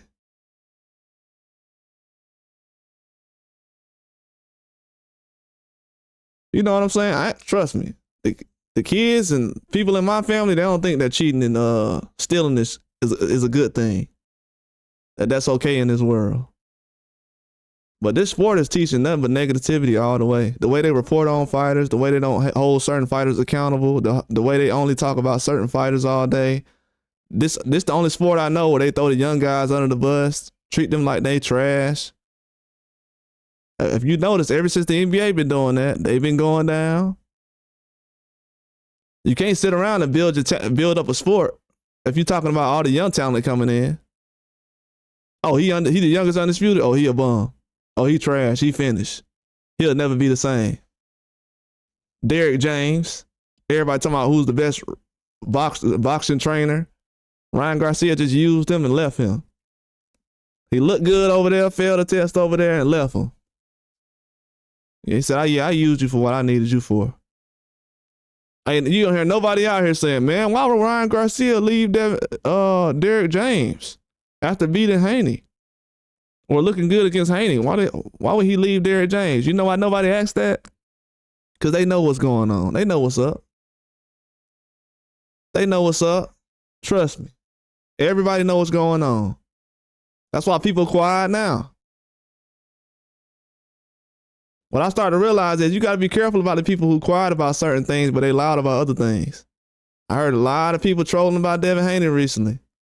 And like he's the only fighter who looked bad in the last year or two or something. Loma looked bad against Teofimo. Nobody remembers that. He's still Loma. Yeah, cheating and stealing is extremely bad. But the fact that the boxing industry is going that far to actually normalize it, it's like, it's most likely a wrap. You can't build up any sport like that. If you look at history, and it's just not me talking, if you look at any history, any sport where they don't build up the young guys, the sport is not doing good. It's not growing. You're getting less pay-per-views every day. And we still gonna see how them pay-per-views look for this fight, but if you look at baseball, they build up all the young talent. They don't never talk down the young talent. Basketball, they starting to do that a lot more. Football, they've been doing that for a while, so that's why they've been looking the way they are. I mean, they have a good Super Bowl and everything, but you know, when you got to show Taylor Swift 40 times during one game, trust me, it ain't about the game no more. It's not about the game anymore. But I love the way the sport is going though, because it needs to happen. It's eventually going to happen. But this needs to happen. If you really want to see 50-50 fights, this needs to go on. But every time you have a close fight with a guy like Tank and it becomes worldwide news and it's a controversy because people don't know how to score a fight and they don't feel like a knockdown should be counted, I don't think everything's going to move forward eventually, man. I think it's going to be what it's going to be. To be real with you. Because if you look at it right now, my question again is, why is Rolly Romero fighting in a main event fight with Ryan Garcia? How is he qualified to fight Ryan Garcia? You might as well get Johnny Knoxville from Jackass or something. If you want to get laughs and jokes to sell a fight. But why is he even like, bro, I don't. Man, it's a lot of man-made champions out here, man. Sad to say it, but it's a lot of man-made champions. It's a lot of champions out here who's not going to get a chance to fight certain people. You're going to have to be in a certain club to get certain fights. They already told you, hey, Lamont Roach got this fight because him and Tank got history. If him and Tank wouldn't have had history, he would have never had this fight.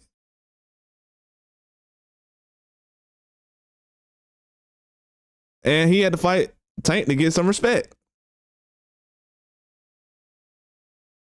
And it still wasn't good enough.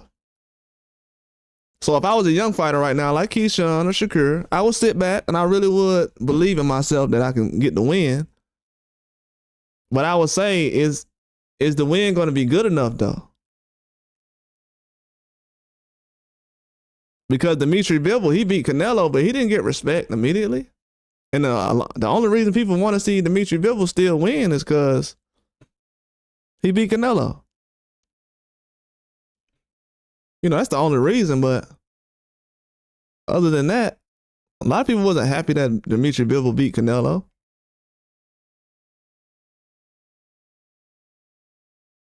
I haven't heard that really as a selling point for a lot of people. Man, the last guy who beat Canelo, I don't see a whole lot of highlights of him beating Canelo up all the time. I've seen them show a couple of them recently, but I haven't seen a lot of the highlights. I've seen more of Devin Haney versus Ryan Garcia highlights. At the end of the day, man, they treating this guy like the face of boxing. Even if I said, man, quit posting Devin Haney, you give him too much promotion. You talking about him every day. You talking about him more than Ryan and Tank. They don't care. They look at him as the focal point of boxing. They know every fight he finna have lined up. They know he finna fight Jose Ramirez, then fight Ryan Garcia again. And that's the fight they waiting on. Any other boxer out here they talking about, they're not waiting on most of these guys' fights.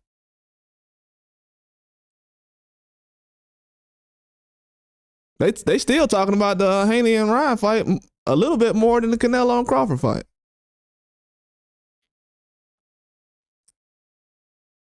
So that just goes to show you, man, boxing done moved on already.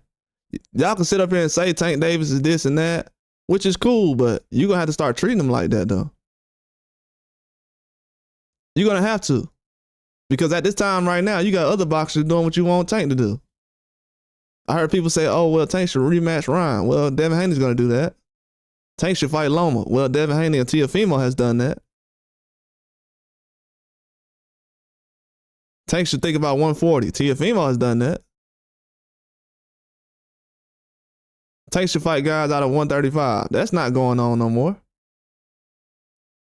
Unless it's 130.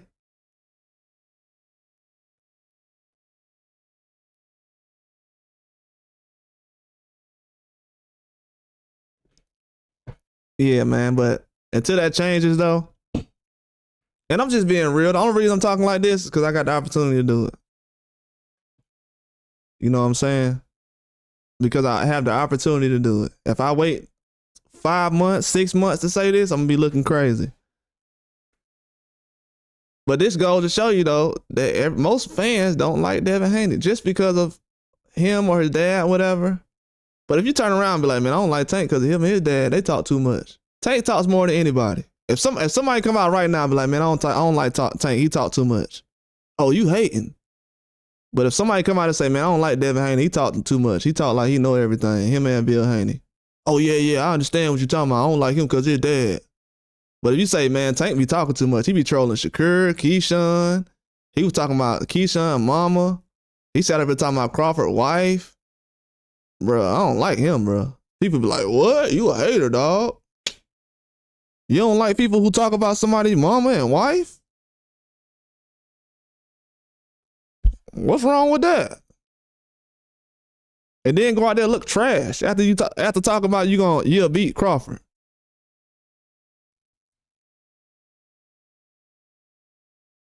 Everybody don't see everybody else calling out Teofimo and Ryan talking about they'll beat Crawford and then jumping in the ring with Roller Romero. If nobody noticed why I'm bringing up Ryan Garcia's name today, he's fighting Roller Romero talking about he would have beat Crawford. Sound like somebody who was on PEDs. Sound like it. Even if it did, people say it didn't help him. It helped him in the ring. Well, he must have been very high because the way he's talking. Then you got Teofimo Lopez. I'll beat Crawford. Tank, I'll beat Crawford. Watch how them dudes gonna look bad in the next fight. They ain't gonna look like they can beat Crawford in their next fight. In their very next fight, they're not gonna look like they can beat Crawford. It's not gonna happen. It's definitely not gonna happen.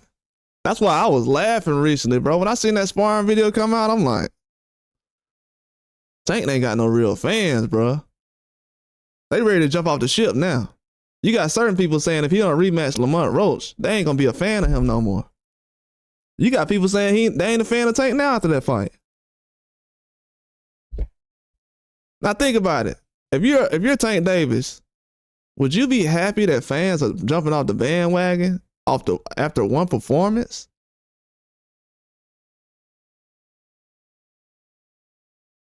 Would you really consider yourself in the same category as Canelo? No, you can't. You can't. You really can't. You can't put yourself in the same category as Canelo. Because from what I've seen, the fan base is ready to jump off the bandwagon after one draw. But I think Canelo doesn't really, his support is kind of weird too, because as I said before, he got more backlash for PED use than Ryan Garcia did. So his support is weird too. But after a draw, a lot of people jump off the ship on Tank. That's not good. As I said before, he has a lot of bandwagon fans.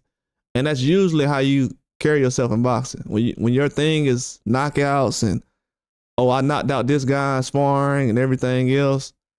I'm not too big on guys who got to big their name up using somebody else's name. Not too big on it. I know it happens sometimes through competition. People compete with certain guys in certain sports.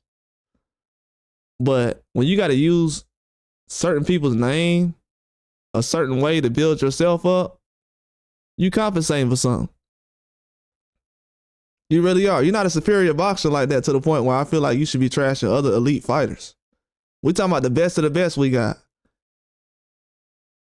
A lot of people don't know it, but we're tired of having to get on live streams and have to explain why a fighter is good because Tank said he's trash. Bro, I'm tired of that, bro. I like the sport of boxing. I would like to get on here and talk about all fighters and fights. But I've seen that people want to just make certain conversations about Tank and other guys. For the past year and a half, it's been about Tank and Ryan every day. So don't try to run from it now. Let's talk about it. Let's talk about the knees that everybody be taking in fights and how some of them count, some of them don't. That's all it is. The only thing I'm talking about right now is a lot of things that people have not wanted to talk about. I know this already.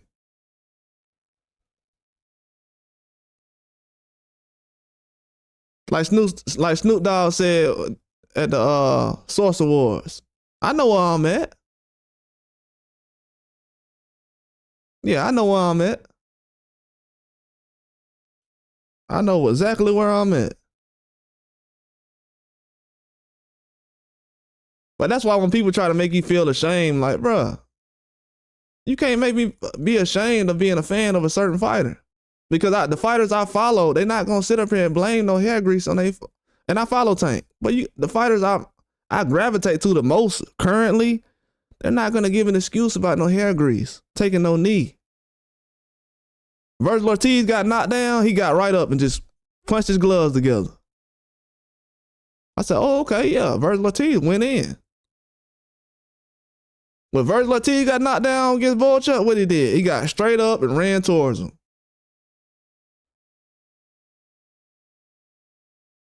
Different kind of fight. That's why I said, I learned that night, I'm like, breaking down fights is, it's over with, man. It's a lost art. It's really a lost art. People just go off of it based off of their styles or the styles they've seen. If you grew up watching one style of boxing, you're not going to be able to break down certain fights. That's why when people have trouble with Bitterbeard, he ain't throwing a whole bunch of combinations, so they like, oh, well, I don't know how to break down his fights. The other guy punching more, so he won that round. It's not how you score a fight, man. If it was, we'll just look at the score the copy box all the time to score a fight. There's no reason to look at a fight if you just going off of how many punches somebody throwing. That's not how you score a fight.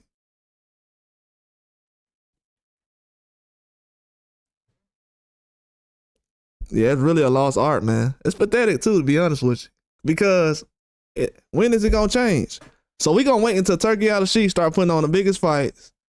So we gonna wait until Tank start having the biggest fights of his career, fighting the elite competition where it's gonna be hard to score a fight. And all of a sudden, we're gonna think everybody gonna get it right at the same time. This is always gonna be an issue. Because of the popularity is the main issue. If his name was John Smith or something, they wouldn't care what happened this weekend.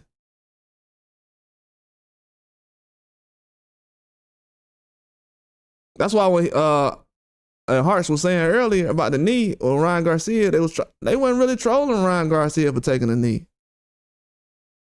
They weren't really trolling Ryan Garcia for taking the knee, man, to be honest with you. They weren't really trolling him for taking a knee. He was going to bounce back regardless. Before he even fought Devin Haney, he didn't really give nobody a reason to believe in him. But it was a lot of people who did. Then you find out all the other things that happened afterwards, and they believe more. So that shows you that people are going to believe in who they want to believe in. They're going to like certain fighters for a certain reason. They're going to try to give you certain reasons like, oh, I think this fighter will lose, or this guy look bad for this reason and that reason. But it's all personal at the end of the day. Whether it's race, religion, what color they are, if they dark, brown, yellow, green, whatever it is, it's always something that plays a role in boxing that has nothing to do with boxing. And I just want this Tank situation to validate that. Shakur Stevenson has never looked the way that Tank did in the fight. But people say he's trash. He has never had a performance the way Tank Davis did this weekend. But people will say he's trash. Keyshawn Davis, he almost had a fight like this one time. And people say he looked bad and trolled him. But you know who they won't do that with? The guy who actually went through a fight and looked bad in the fight. I'm hearing people say he did good things in the fight. They don't know how to score the fight because he didn't get a knockdown. Come on, man. That's the biggest lie I've ever heard. If there's anybody we should use that for, it's Canelo.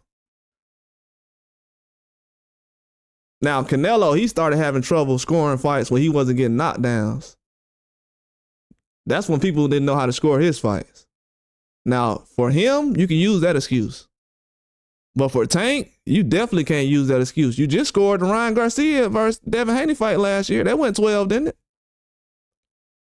You scored a Virgil Ortiz fight against Volchuk when he got knocked down twice. You know how to score that fight, right? You know how to score Tyson Fury when he got knocked down twice by Deontay Wilder. Now Tank going to a fight where he can't get a knockdown, and we the ones who don't know how to score a fight?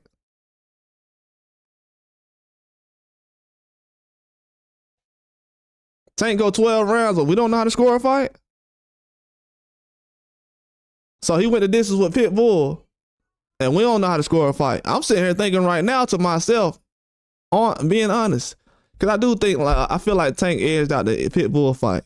But I'm trying to sit here and think, was this Lamont Roach fight closer than the Pitbull fight? And people will say, yeah, that's why it was a draw. Yeah, but Tank got booed after that fight too, though. And that was something people didn't look at. Tank got booed at the Lamont Roach, not Lamont Roach, the Pitbull fight. And I said then, bro, he ain't got no real fans. I told everybody, people who follow my channel know, I've been saying it for months. I said, bro, after that Pitbull fight, I had to go online and tell everybody, Pitbull is better than what y'all realize. I don't even know why y'all laughing at Tank. Pitbull is a better fighter. And guess what? With the Lamont Roach fight, I got to do the same thing over again. Well, I'm not doing it this time because I already put out live videos. If you didn't see it before the fight happened, we already know what it was. But I was telling people before the fight, hey, Lamont Roach, he the real deal. He's the real deal. He's the real deal. And the reason why I can break down fights like this is simple. I've seen guys with those type of styles fight when I was growing up. Everybody don't fight the same. I hope everybody knows that. Guys from Australia don't fight the same as guys from America. So that's why you have sometimes guys from Australia can break down a fighter better than the guy from over here, because I don't know their style over there. I don't know what those guys. Over here, you can definitely know the styles in America. We've seen just about every style. So you can break down most styles that's from in the country that you're in.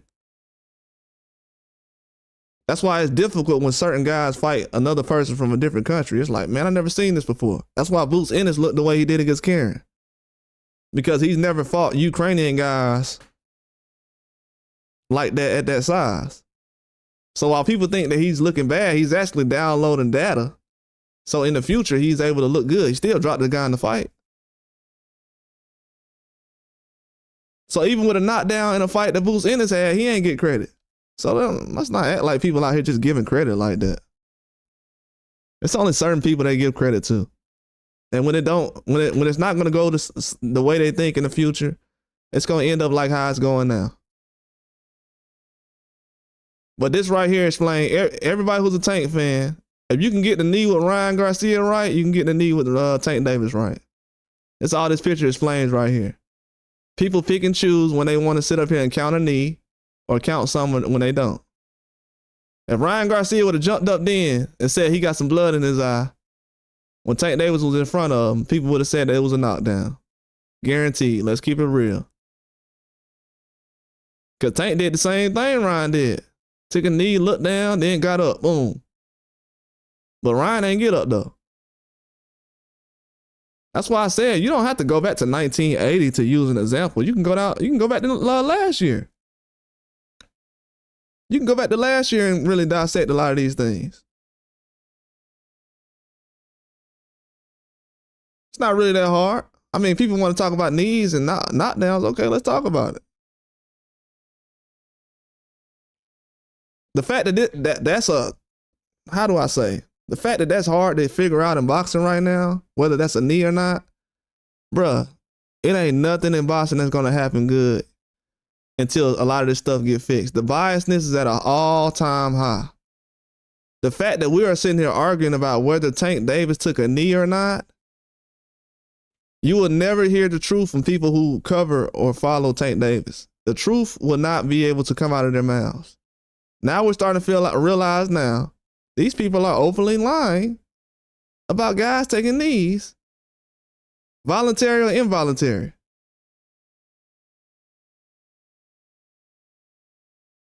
Like to be real, how far can a sport actually go? When before you even start breaking down the fight, we got to figure out in the 9th round, was it a knee or not, or a knockdown? So when I've been saying WWE, that's what I've been saying. We got people who run boxing right now, who run the sport. That's part of the commission. They handing out belts. They setting up mandatories. They don't know what's a knee and what's not. You got a replay official and you got a referee that works together. So the referee started counting.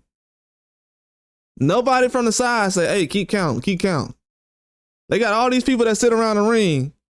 They got suits on and everything.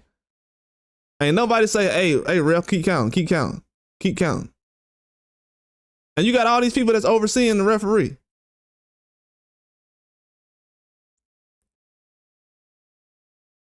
But for some reason, a lot of people don't understand that. That's why I said the fanboyism is way too much in boxing, and I'm here for it too. I'm gonna watch it burn to the ground.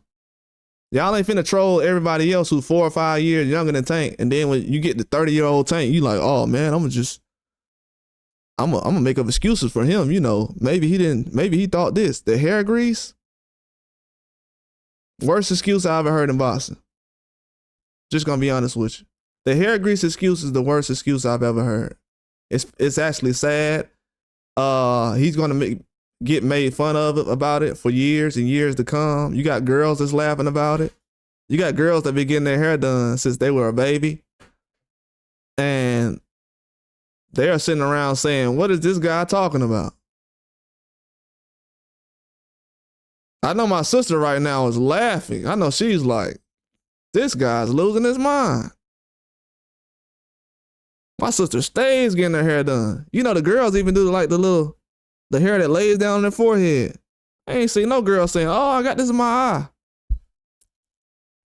The last person I had trouble with their hair was the Gorilla Glue girl.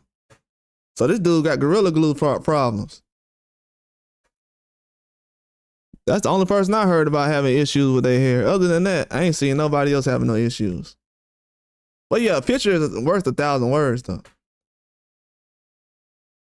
So instead of me using 1,000 words, I just use these pictures. But yeah, wasn't nobody trolling Ryan Garcia because he took a knee last year though. They was trolling Devin Haney for getting hit by a guy who wasn't man enough to go in there clean. That's what was really happening. Can't respect that, man. You ain't man enough to go in the fight clean. Their legacy is tarnished. It's tarnished. If people don't realize that, I mean, it is what it is. Guess what? In the 80s, they love Hulk Hogan in the 80s. Oh, in the 80s when Hulk Hogan was doing this stuff like Ryan Garcia doing, oh man, they was loving Hulk Hogan. Hulk Hogan used to be that guy. When I was growing up, he was that dude. He was the ultimate wrestler. Like, he was the face of wrestling when I was growing up. Hulk Hogan, he was the man. You couldn't go nowhere without seeing Hulk Hogan. But guess what happened a couple of months ago? Well, a couple of weeks ago. Hulk Hogan got booed because don't nobody like no fraud and no fake. As the generations go on, it might not be this generation. It might not be the next. But one of these generations is gonna expose you. See, it might not everybody want to be playing the race cars and all this other stuff when it comes to boxing right now. But your kids or grandchildren are gonna expose you. They're gonna say, "Oh, Grandpa's a racist. He just like the fighters that he likes. He don't support everybody who's good. Grandpa don't care how good you is. He just worried about if you hate the same people he hates." So that's all boxing's really turning into. It's like a gang war almost. It's not that serious though. But I think a lot of this stuff needs to happen because you need these type of fans out of boxing. You need the people that gravitate to these type of fans. People talking about, oh, the casuals spend the most money. No, the hell they don't. Ain't no casuals sitting up here grabbing no UFC fight pass to watch no fighters fight. Ain't no casuals turning on boxing to watch pro box on weekend, on a Wednesday, on a Saturday. What casual is turning on pro box on Saturday to watch a fight? I don't know why people keep talking about, oh, the casuals the ones who paying. Casuals ain't paying, bro. When you go to most fights, the only casuals is the ones sitting in the front row. They usually casuals at any sporting event. The people who sit in the front row, courtside, 50-yard line, those are usually the casuals. The people who sit in the nosebleed that spent their last $10 on the fight, those are the real diehards. Your bank account doesn't determine how much of a boxing fan you are. or where you sitting, or if you can afford a seat, or this and this. Because when the fight over with, they bragging about pay-per-views. They ain't bragging about the gate. People, oh, well, they did a good gate. Okay. What about pay-per-view sales? Why are you paying the guy $1 million before the fight? Or $2 million? I heard people saying, well, Tank Davis always has small minimums before a fight. If you know that he gonna sell out every time and he gonna do the biggest gate, why you gotta do a little minimum before a fight? Why is the pay-per-view money so important? But then they'll say, oh, we gravitate to the casuals and everything else. Okay. We'll see about that. We'll see how much for some reason, Teofimo don't think he can get 100,000 100,000 pay-per-view buys. That's why he turned down a Matias fight. So he don't feel like casuals run boxing. He does everything he can to get the attention of the casuals. He doesn't feel like they run boxing. If casuals really ran boxing, every fight Ryan Garcia would have would be on pay-per-view. If casuals ran boxing. But they don't run boxing, man. Casuals don't respect boxing. A casual actually knows what a knockdown is.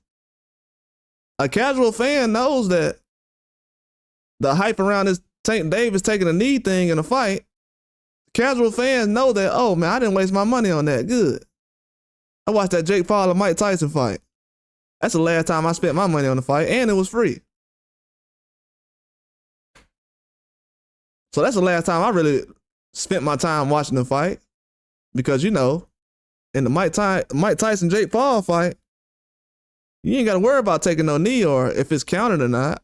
But for some reason, with Tank fight, you know, casuals, that's why they only spend their time watching certain fights. Nobody gonna spend their Saturdays watching some put together make-believe fight that if it goes 12 rounds, it got to be a draw. Rarely do draws happen in UFC. That's why you don't really have those type of situations in UFC. It is kind of shaky a lot of times because somebody will punch a lot more than somebody else. But somebody be controlling that person a lot better, grabbing them, slamming them better, whatever, you know, but kicking better. So that's a lot. UFC is a lot harder to break down than boxing. In boxing, all you doing is punching with two hands. Most of the time, these guys just using one hand. Boxing is the easiest sport to really score. If you go to UFC, you're not going to be able to score those fights. They standing on their feet, they kicking, they throwing punches, they're using their elbows. Then when they get people on the ground, they're trying to choke them out, do all kind of other things. You got 4 or 5 styles standing up and 4 or 5 styles on the ground. And that's one person. So you might have one fighter with 7 different styles. And these dudes having trouble seeing people throw punches with 2 hands? How is that a struggle in boxing right now? I don't understand that. Oh, if anybody was wondering why this picture was up here, I was just putting this picture up here because I was letting everybody know that fans do know how to know. They know how to figure out what's a knockdown when a guy's taking a knee. They do know when to count those and when not to. That's all this picture is showing. That fans know when a knee is a knockdown. When a guy's taking a knee, they know when that's a knockdown. Against Tank, I don't really trust too many people because I haven't heard too much truth coming out as far as about Tank and this fight he had with Roach. So I just had to pull up this Ryan Garcia fight to show people that when this happened, people didn't say, oh, well, Ryan Garcia was calling for a timeout or he needed a break or that shouldn't be considered a knockdown. Because if you look at it, really, he looked like on the second picture, he got something in his eye for real. But that wasn't him having nothing in his eye. That was him dealing with reality and knowing that he's a quitter. And one reason why people would rather see Roach, and this is another reason why I said, y'all better hope all you people that said old boy went on the juice and on PEDs, on steroids, whatever it is, Ostarine, you better hope that he comes out the next 10 fights looking magnificent. Because why the hell are y'all trying to ask for Lamont Roach to fight Tank Davis before Ryan Garcia? So you telling me that Lamont Roach is so good of a fighter that you would rather see him rematch Tank before Ryan Garcia?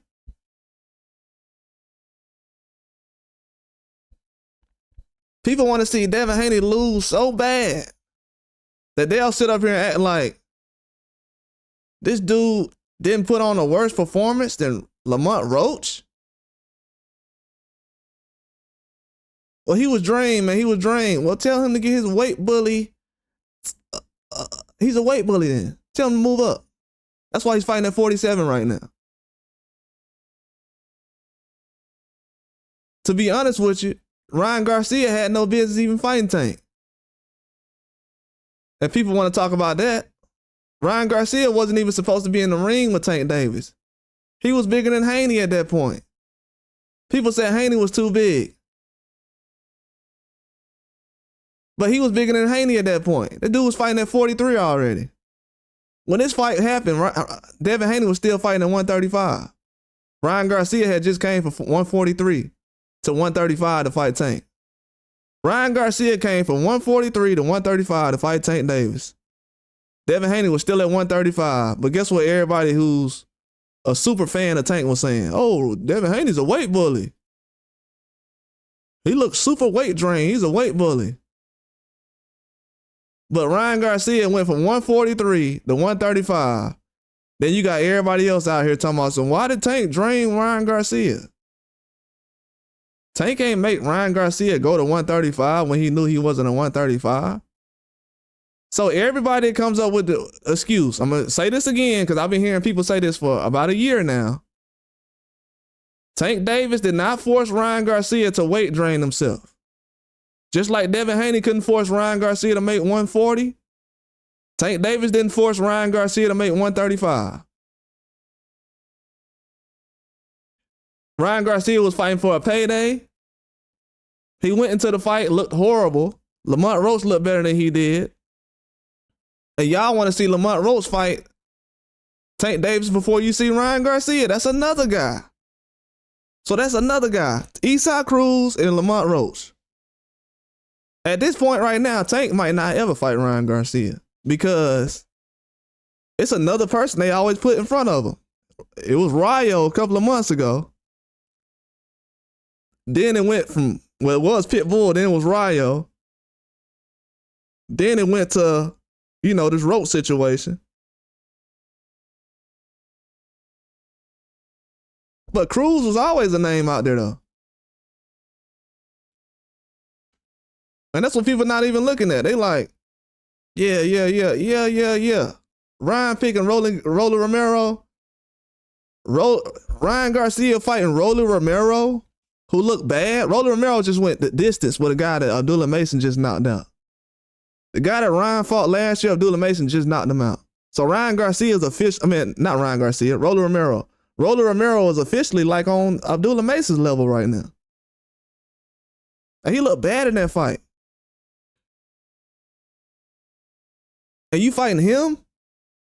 Oh man, this dude, he, bro, I'm telling you, as much as I don't feel like just going in on Tank right now, he's worse than Tank, in my opinion. 2 years ago, you took a knee against Tank. And then now you fighting Rolly after being suspended on PEDs. It's the best you can do. After saying that you that guy that roll over Devin Haney and you'll get in the ring with Crawford. So instead of fighting Crawford, you said, let me just get Rolly.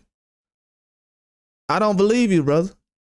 Anybody who believes anything that's getting put out from Ryan Garcia, you're going to be looking crazy. You're going to be looking crazy. You really are. You're going to be looking crazy. And people don't realize this, but I keep the same energy, bro. I don't really get happy that guys have close fights or Tank look bad. I shouldn't have to explain myself to doing that, but I'm not a hater like that. It's a lot of people that just out here hating on certain fighters without even knowing these guys. I don't know these guys personally, but I know the sport of boxing.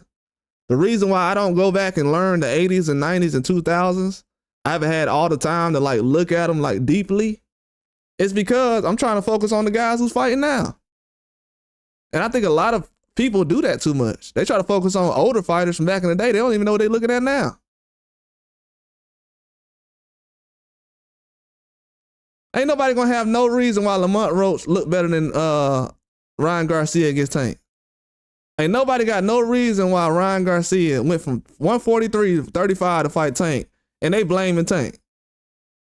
Ain't nobody force him to weight drain himself.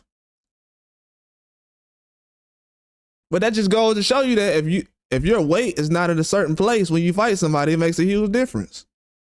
Whether you lose too much or you gain a lot, it makes a difference. Even Canelo just said recently, him losing 2 pounds against Floyd Mayweather hurt his performance. 2 pounds?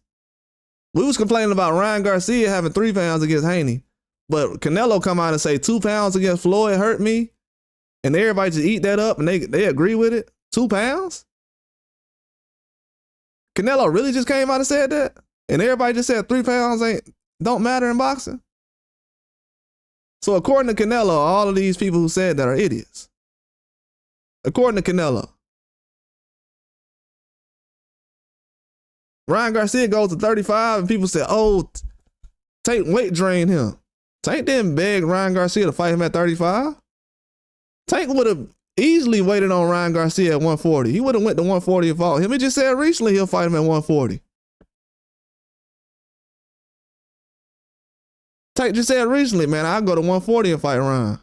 What y'all don't understand is in boxing is that I've seen guys like Zab Judah is a good example. I've seen Zab Judah go into the ring and have a bad performance against somebody. But then I've seen Zab Judah come back and have 10 straight great performances. So what y'all don't understand is certain fighters looking bad against a certain guy, then when you have a guy pop that you look bad against, I don't know. I like money, so let's just say that I don't play with money, so I'm not going to sit around and bet my feelings like everybody else is doing. People didn't even know. I heard people before Ryan even fought Devin Haney that his defense was bad. People forget about that after one fight. Then the Eastside Cruz not fighting him recently, that was a red flag.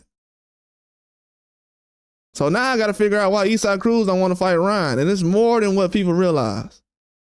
I had to realize why a lot of people not calling out Ryan Garcia to fight. That's another thing I got to look into. How is he such a big name, but nobody want to fight him? They're going to say, oh, well, he got to fight against Rolly coming up. Like I said, why does nobody want to fight him?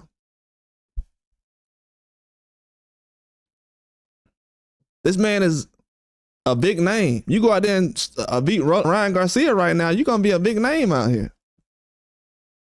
And you do it before Devin Haney does it? Oh, yeah, you'll be a big name. It should be 100 guys waiting to pick these fights. Unless Ryan Garcia done wasn't taking that fight. Because I have seen Oscar recently say, no, Zepeda ain't taking that fight with Shakur right now. I've seen Zepeda get offered a fight for Frank Martin. He turned that down, which was kind of stupid. I think Zepeda should have fought Frank Martin before fighting Tevin Farmer. That's a harder style matchup. Tevin Farmer is a hard style to fight. But these guys thought that well, they probably already knew that Frank Martin possibly would fight Tank, but I don't think so, because Frank Martin went directly to them, and Oscar said, fight Keyshawn first, then you'll get a chance at Zepeda. Y'all got to realize this, man.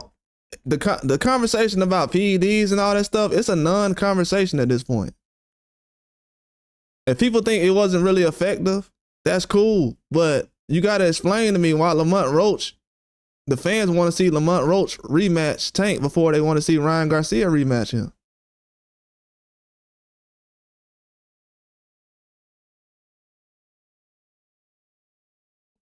And I'm telling you, the boxing game is messed up right now. People are so sensitive when they come to talk about stuff like this. This is how you know they ain't built for this.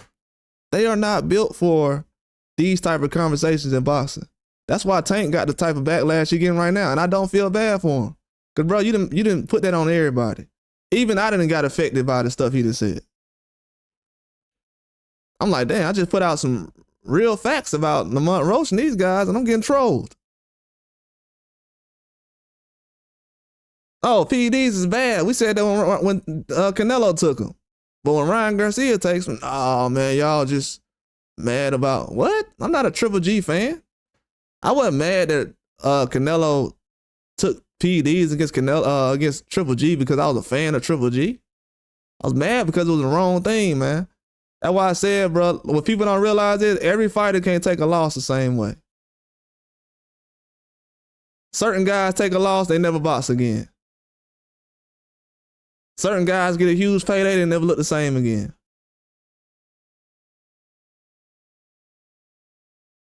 Certain guys get caught on certain PEDs and they never look the same again.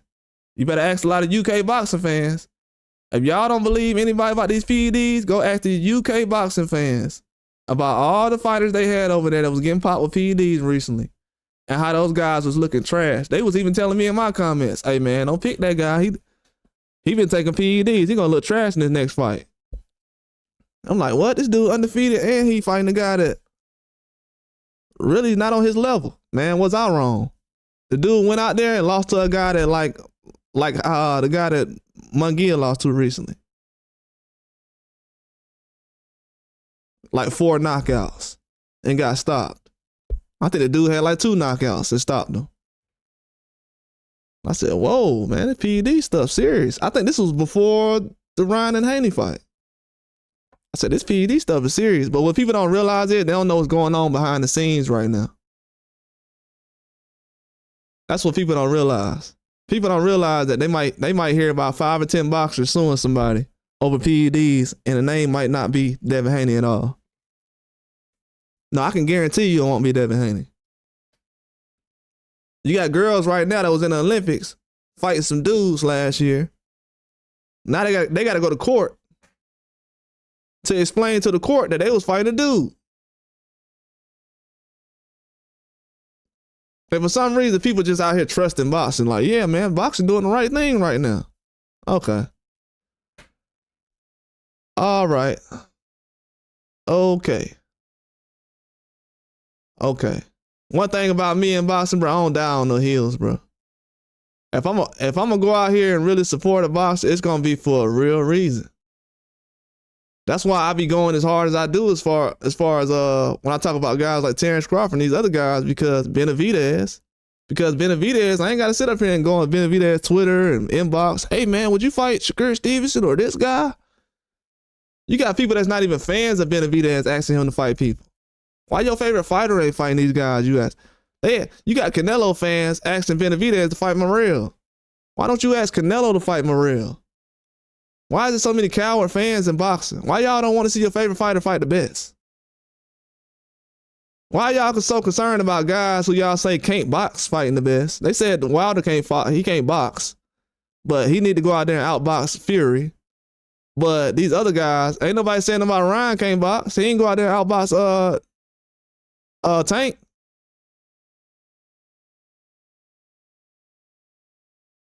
He ain't even outbox Haney. He knocked him down. He didn't outbox him. But it's who you like, though. That's all it is. Who they really like. I'm a different kind of person. I like everybody the same. When it comes to sports, though, I don't make it personal. These boxers make it personal before I do. I don't make it personal. And a lot of fans make it even personal, more personal, because if Tank tell you Shakur Stevenson ain't been looking good, he ain't ready, why are you asking Tank that why are you telling Tank he needs to fight Shakur Stevenson? If you're saying Shakur Stevenson is boring and he gonna run, why is that the best person you can come up with to fight Tank? Because you know he's good. That's why I said the trolling is going to a whole nother level. You cannot sit around and say a guy is trash and he's not that good, but you want to see him fight before you see Zepeda fight, before you see Keyshawn fight, before you see Haney fight. They talking about Tank versus Shakur, the biggest fight in 135 or whatever right now. Y'all notice that? I'm dropping a lot of facts right now. But y'all know I was supposed to get off like an hour ago. I'm only doing this for the real ones.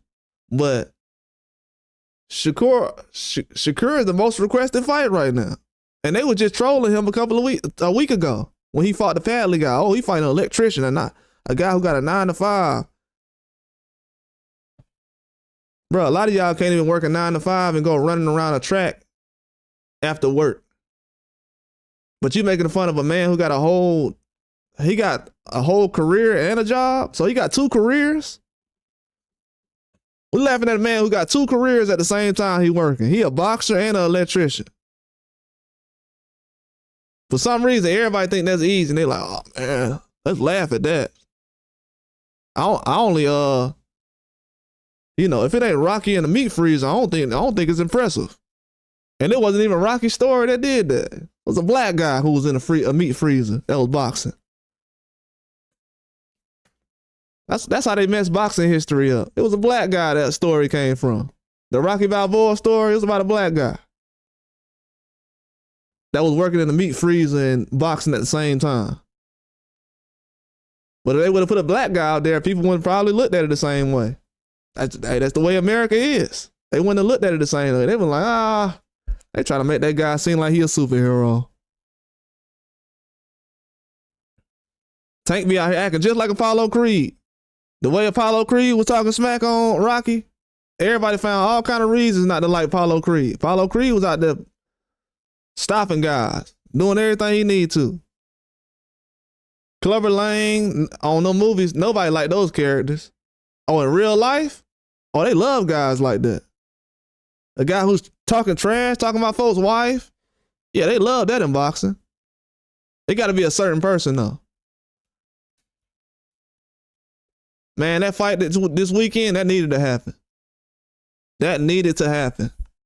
Boxing been getting too extreme lately. Too extreme. I'm tired of looking at every headline with a guy who could possibly face Tank. He got to get disrespected because he feel like he can beat Tank. Man, I'm tired of that stuff. Y'all ain't doing Ryan Garcia like that. Trust me. Y'all still talking about Adrian Broner versus Maidana. That's how I know y'all giving Ryan Garcia a pass when it comes to this Tank Davis fight. That's why Tank Davis taking a knee just like Ryan Garcia. Ain't nothing but God pointing in the face of everybody else who want to sit up here and be negative about certain boxers. Boxing is not an easy sport. You got women and men that have passed away recently in boxing. And everybody acting like, oh man, PEDs don't matter. That woman who died from a punch, that was her fault. That man who died in Japan from boxing, that's his fault. The guy who just died in Africa from boxing,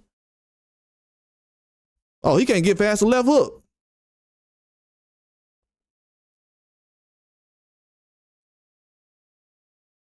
I'm going to what we need to do? We need to let some of these people out here who talk like that, talking about PEDs, we need to let them go to one of these bodybuilding facilities to see one of these guys who actually be on that stuff.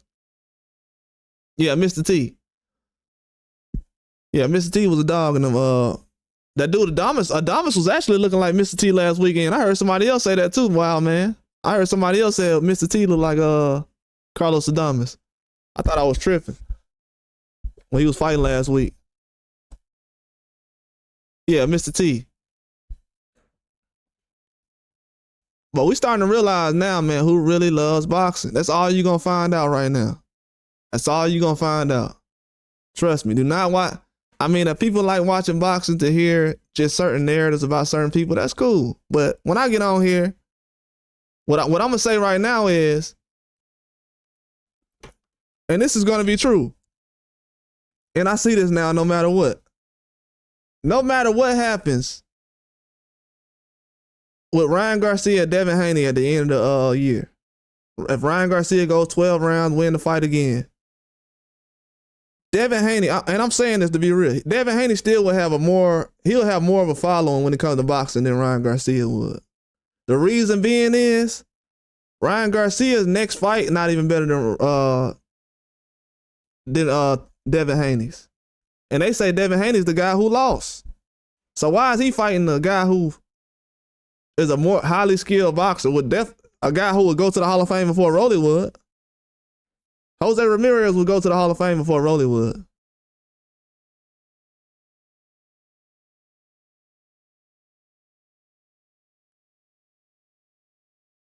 Ooh, hey, hold on real quick. Very important message right now. Talking to a billionaire.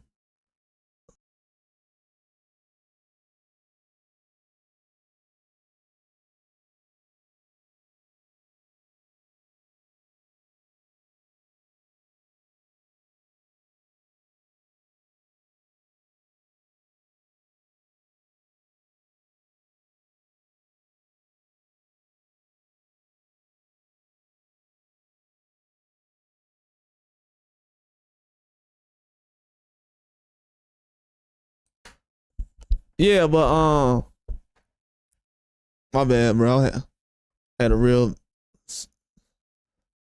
somebody reaching out right now. Yeah, but people don't realize it, man. But I'm trying to get my thoughts back together. But what I seen just on the Twitter and everything else, as far as what the way people looking at boxing,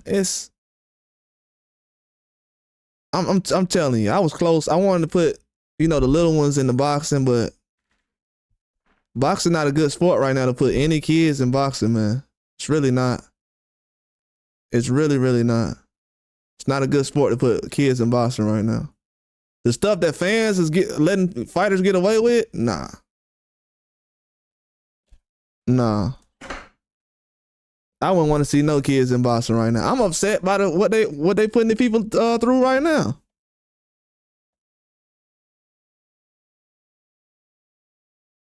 I'm telling you, as a fighter right now, you can't be a fighter who got suspended for PEDs. And you see a guy take a year off, and it's like, oh, okay. I've seen guys get suspended longer for the same stuff Ryan Garcia took. I've seen Tank not get a knockdown for the same knee that Ryan Garcia took.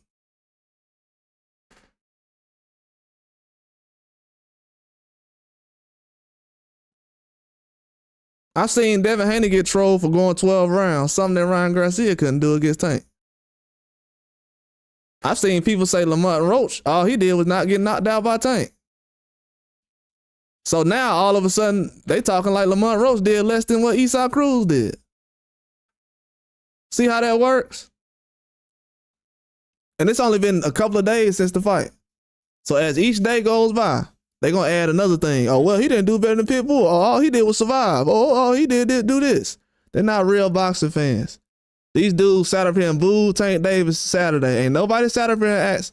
I heard people saying it was because of this reason, that reason. Bro, he got booed, bro. He got booed. He got booed badly. Then he had to explain himself.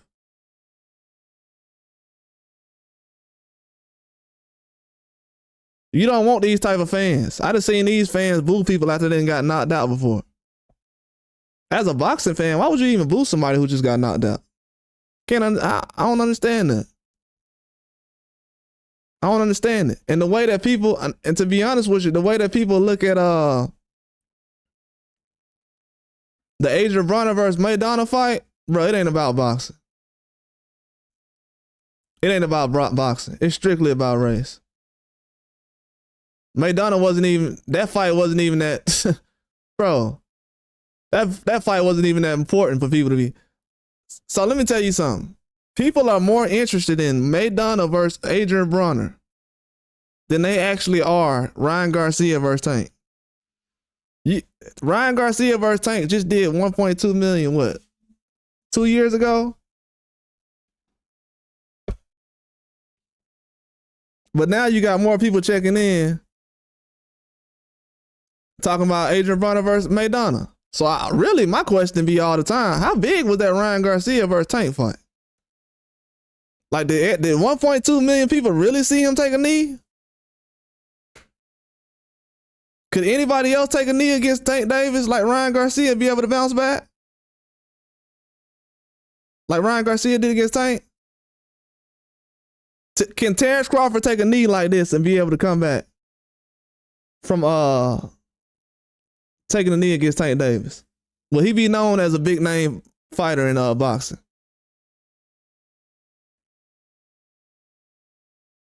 Would they say he's finished? Last time I seen Earl Spence, he was standing up in the 9th round against Terrence Crawford on his feet, not taking a knee like Ryan Garcia did. But they said Earl Spence finished though.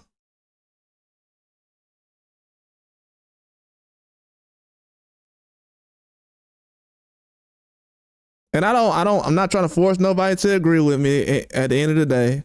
I mean, I think it's a privilege for you guys to say that Lamont Roach is trash. I mean, that's your privilege. That's like people say, that's my opinion. That's my opinion. I mean, that's my opinion. I said Roach was trash. That's my opinion. Okay. That's your opinion. How does your opinion work? I don't deal with opinions over here. These straight facts. If I could talk to a guy about facts for 20 minutes, why would I want to talk to somebody about opinions for 20 minutes? Opinions ain't nothing but feelings. So I want to talk about your feelings instead of actually getting the facts done? Nah. So what do? You go to the bank and ask how much money you need, or you ask them what they feel like you should take out? Because that's what an opinion is. Whoa, what you feel like I should take out today? How much money should I withdraw? What you feel like I should do? What's your opinion? Yeah, keep walking around talking about opinions all day you want to. That's when people say that, that's basically a key word for, hey, I don't know what I'm talking about, but I just want to waste your time when I can just go ahead and study this before I even start talking to you about it. You ain't no real boxing fan if you wait until you get in front of somebody to try to figure out what's going on. Man, y'all see what's going on. Y'all seen the same fights I done seen. These commentators of sports, they got these fans by the balls. And I think until that actually changes, the sport ain't gonna never be as good as it can be.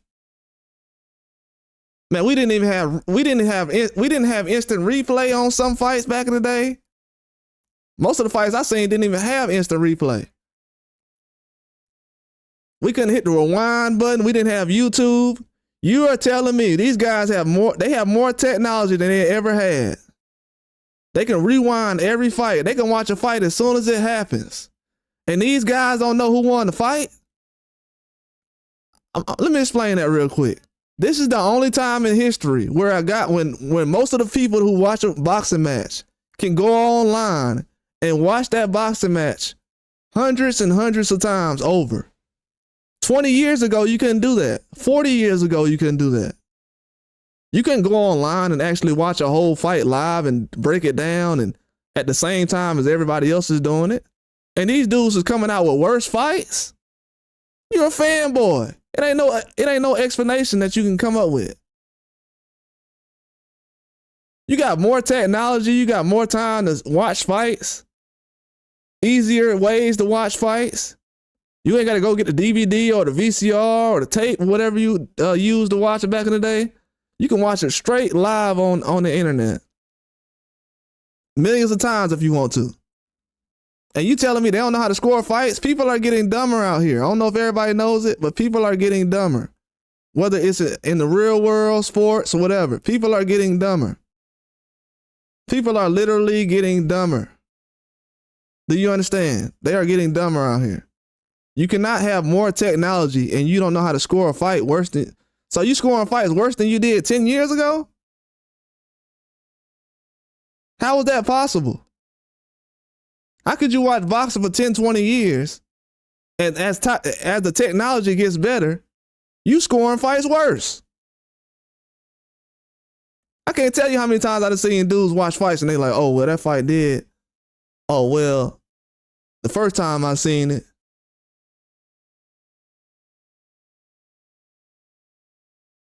that's why they playing with certain people. They can pick whoever they want to. Popularity is always going to win in boxing.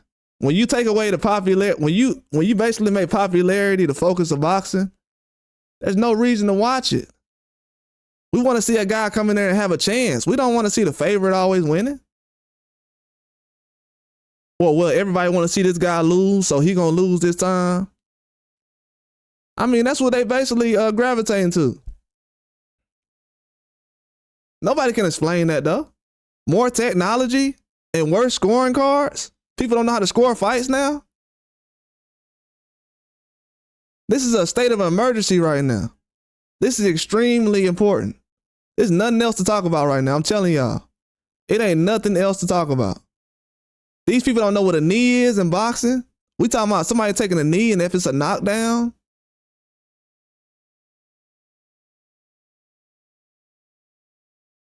Oh my God, that's why I be afraid when I go outside now. That's why you hear a lot of people say, I don't like people these days.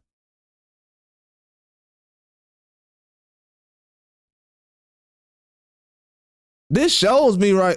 I'm telling you, boxing scares me a little bit. This shows me, hey, when I go outside, sometimes boxing have me super paranoid. I'm like, bro, these people are idiots out here.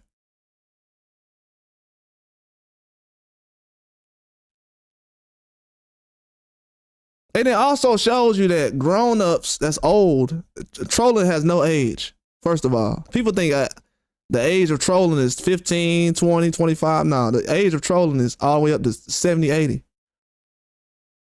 Yeah, all the way up there. All the way up there. Because no way, man, we got more technology. You can't break down a fight, bro. Somebody got to explain that. Like, for real. The popularity that important? And these are fighters I've been looking at before these guys. You know how weird it is for fans to sit up here and call me a hater of a fighter I was watching before they did? One of the main reasons why you even watch Tank or Ryan Garcia because they fought each other? Come on, man. Are we serious? I mean, somebody got to go in boxing at some point, but don't talk like you know everything, no. We got guys who been watching boxing for a year or two. Talking about guys are bums. Because they see everybody else doing it. I almost lost my mind the other day when I seen Lamont Roach only had 5,000 followers before he fought Tank on Twitter. I said, Lamont Roach only got 5,000 followers? Now he got, well, last time I checked, it was 11,000. And guess what? I was following Lamont Roach. He was one of the first boxers I started following on Lamont. Hey, mine is too, man. The wind is kicking right now. And I'm like 1,000 miles away from you right now. And the wind is kicking, shaking the house. Yeah, be safe out there, man. Yeah, the wind is kicking right now. And I'm 1,000 miles away from you, so yeah, that's bad. Yeah, be safe out there, man. Do not go anywhere. And if you got to, watch out for your surroundings.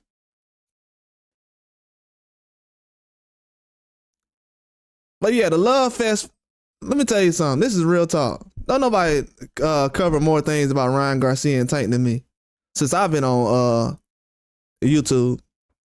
Because most of the stuff I'm talking about is stuff I wanted to see over the last 5 or 10 years anyway. So I know most people ain't talking about what I'm talking about. And if they are, that's a real big coincidence. But, as far as news, everybody's news is going to be the same. But this is the reason why I started talking about boxing, though, on here. Ain't nobody finna make me feel like Ryan Garcia or Tank is bigger than the sport of boxing. We don't do that for Canelo Alvarez. I'm gonna tell you right now. As long as I got a boxing channel, ain't nobody finna sit up here and try to force me to talk nice about a guy like Ryan and Tank, but then try to throw Canelo under the bus. Canelo we have high standards for Canelo, but these dudes ain't Canelo Alvarez. If I can critique Canelo, these rest of these guys go get it too. These guys ain't Canelo. Tank ain't Canelo. Been saying that. I just made a video 2 weeks ago when I said Tank ain't Canelo.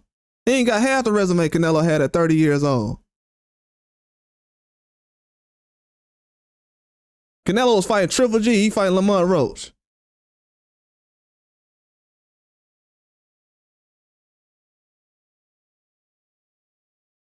Yeah, don't do that. But they out here, you got fans out here right now that's coming into boxing that feel like, oh, well, it's okay to criticize Canelo or Crawford, but not Ryan and Tank. Man, you'll get the hell out of here. You are ruining boxing and you're going to look stupid in 2 years. I'm going to be honest with you. Anybody who thinking like that, you getting exposed now and it ain't over with. If Tank Davis can get exposed by Lamont Roach, what you think going to happen to Ryan Garcia? You better stay humble and humble yourself. You better think twice and humble yourself right now while you already ahead of yourself. Everybody who's doing the trolling, they looking real stupid right now. You better hold your horses on this Ryan Garcia. Because right now what I'm saying is, y'all are saying, you telling me that Ryan Garcia better than Tank. And the only reason he lost to Tank because he a weight drain. So if he better than Tank, why is he fighting Rolly? Huh? He fighting his friend. This guy's fighting his friend right now. He's fighting his friend right now. Out of all the boxers in the world right now, they like, man, the best one we can find is Rolly. And his fans is not real fans because as a Ryan Garcia fan, why would you want him to fight Rolly?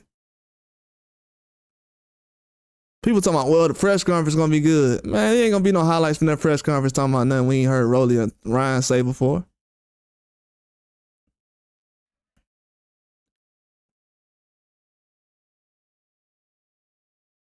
Yeah, Mayweather.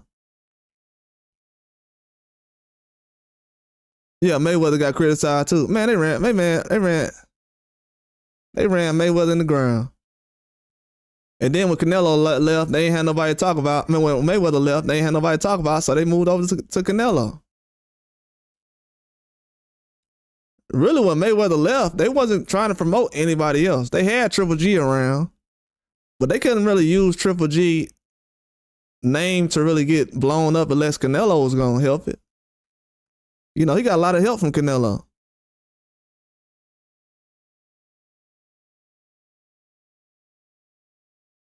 But these people sit up here, look at Mayweather, all these other guys get criticized. Canelo, then when it come to Tank, people are like, oh man, y'all some haters. Bro, have y'all heard me mention Tank Davis, me not liking Tank because of his dad, who his dad is? I done heard people say they don't like Benavidez or Devin Haney because of his dad. Oh, I don't like Brian Norman Jr. because of his dad. I'm like, what? What they got to do with boxing?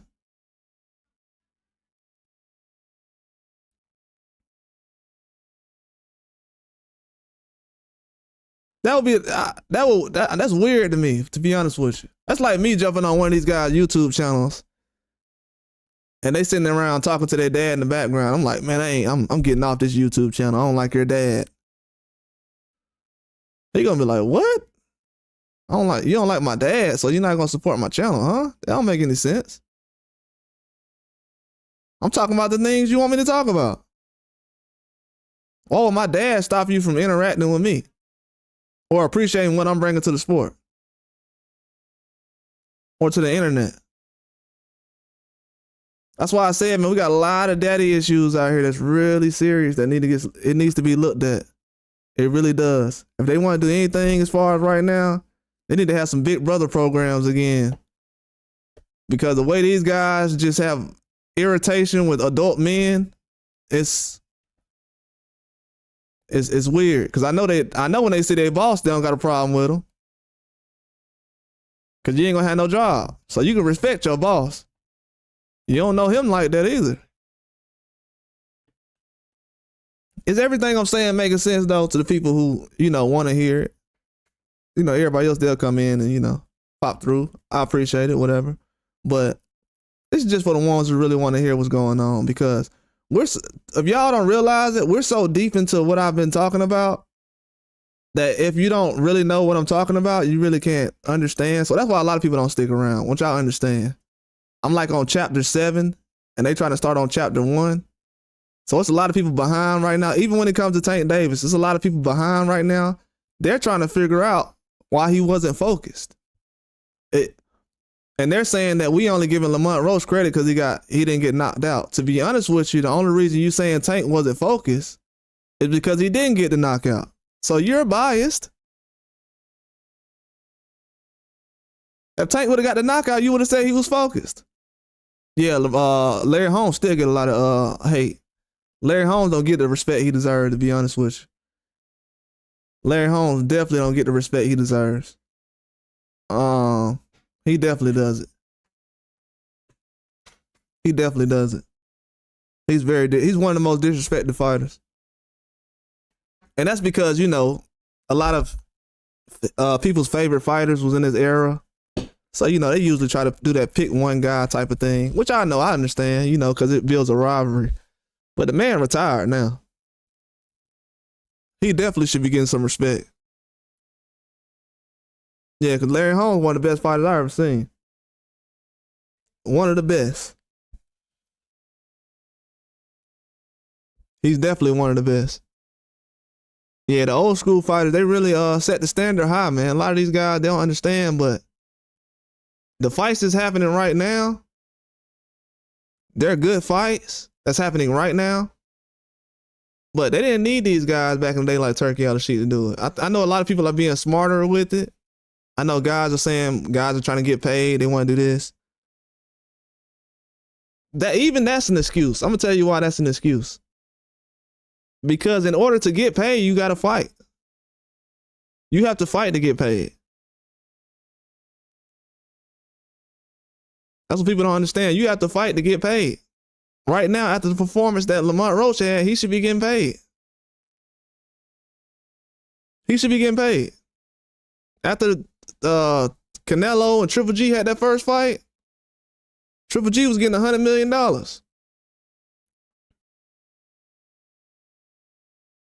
But you got guys like Lamont Roach, he'll go out there and give the best performance you've seen somebody give against Tank. And all he earned is a rematch. Man, that's sad, man. Lamont Roach did way more for the sport over the weekend than a lot of these fighters have. This man just went out there and gave a better performance than Ryan Garcia, a fighter that everybody's saying that's at a top level right now. Lamont Roach just went out there and outdid him. And I've been trying to drop hints to people for so long. Like, hey, man, why this fighter did better than Ryan Garcia? Well, Ryan Garcia was weight drained. Tank Davis didn't force this man to fight at 135. I know I done said this like 3 times on this live already, but I'm going to be honest with you. That needs to be addressed, bro. I'm being real with you. That needs to be addressed. So I'm going to say it one more time, and that's it. But that needs to be addressed. Like, seriously, that needs to be addressed. Because I hear everybody using that excuse now. So I'm going to go ahead and explain it one more time. He said he came after Ali and was this, yeah, I know. When he came after Ali, people got all sensitive. Like, man, that's still Larry Holmes. I mean, the guys had to come after somebody. There was a lot of guys going after Ali back then. Especially after he had a name and yeah, there was a lot of people coming after Ali. So that definitely happened, but there was a lot of guys going at George Foreman. Yeah, but I missed the heavyweights back then, man. Those guys, they fought for something, you know, as far as they didn't get what they deserved, but they fought for something. Even in this era, it's a couple of guys you miss right now that's not fighting, that people would like to see come back in this era. But gotta appreciate them while they fight, man. Because one, you know, you might not think it's this guy's last fight, but it might be. Like Maidana ain't fought since Mayweather. That was his last fight. He retired at like 31, 30, something like that. And he hung it up. But yeah, man, I just wanted to go back over this one more time. Because I was just saying this earlier. But I done lost my train of thought now when you brought up the Ali thing. That's why sometimes I don't look at the comment section. It kind of takes my train of thought away. But I was talking about the Ryan Tank thing. I forgot what I was saying now. I really did just forget.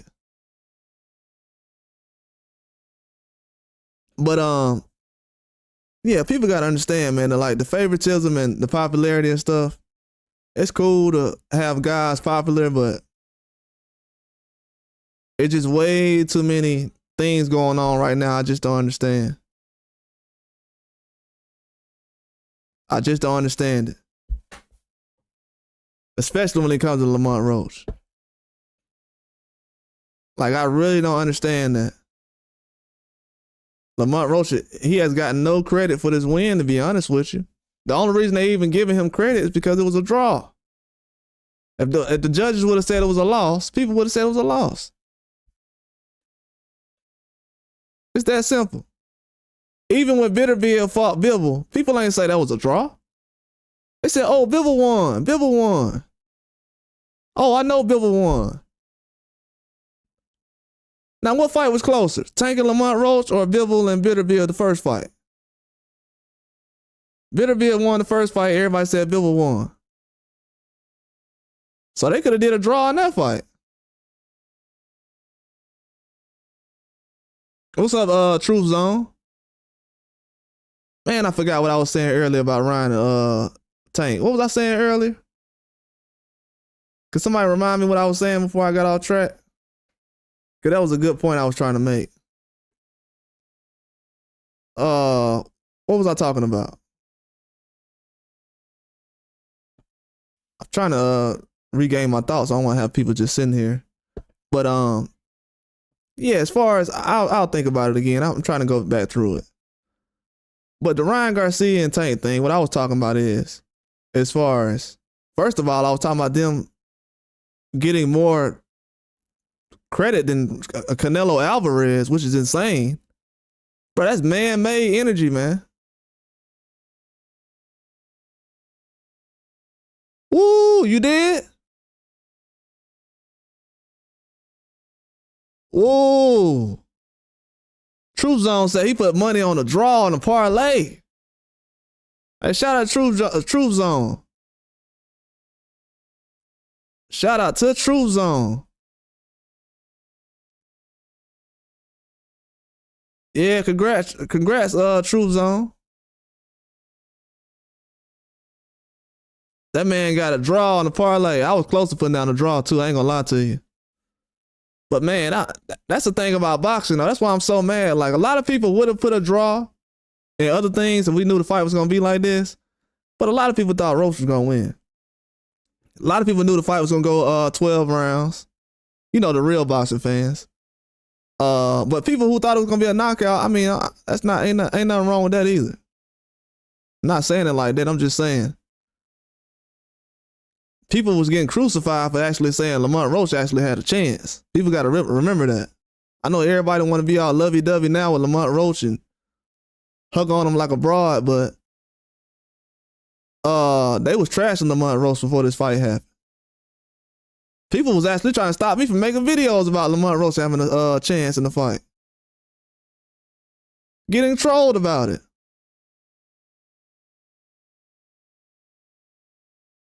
That Lamont Roach just went out there and did better than Ryan Garcia and gonna get zero credit for it. But Ryan Garcia, oh nah, he gonna definitely get credit for it. Yeah, he definitely gonna get credit for what he did.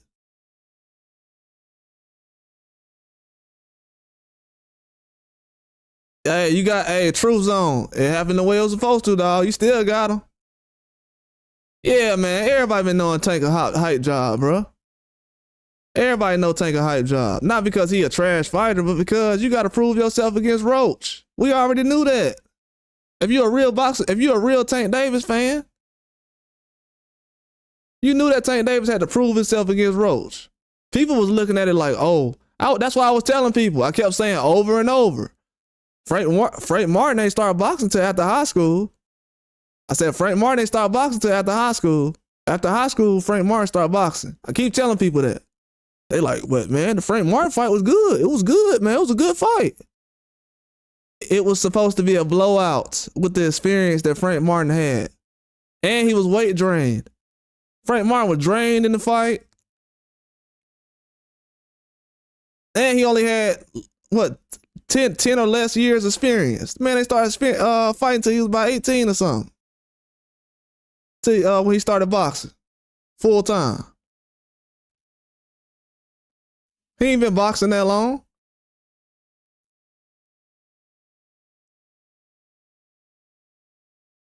The man, he ain't even had that much experience. That's why I was saying, that's why Tank said 2 more fights. You should have waited 2 more fights. That's why I knew. I said, man, Tank right. I said, Tank right. Frank Martin should have waited 2 more fights. I said, he should have waited 2 more fights.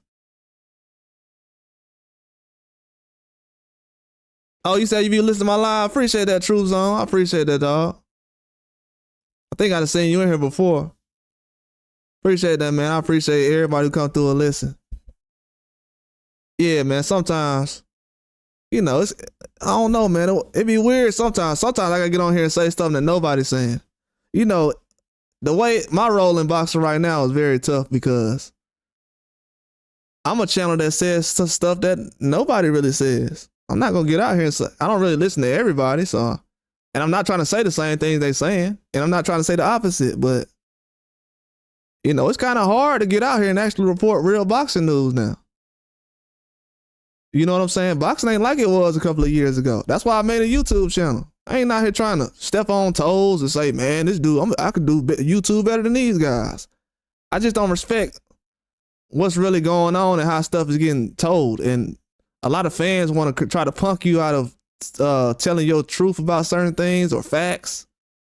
Like guys be trying to punk me out of talking about guys about like Roach or stuff like that. I was talking about Roach last year. I said, man, they didn't talk about this guy. He's a good fighter. Last summer I was because I don't follow that many people on Twitter, but one of the boxers I follow was Roach. So I was already kind of like getting familiar with him. I seen his brother had like a debut fight last year. So his brother, I was really looking at what his brother was doing. Then I was paying attention to Roach a little bit more. I already knew who he was, but yeah, appreciate that though, True Zone for watching, man, and supporting the channel, man. Definitely need it.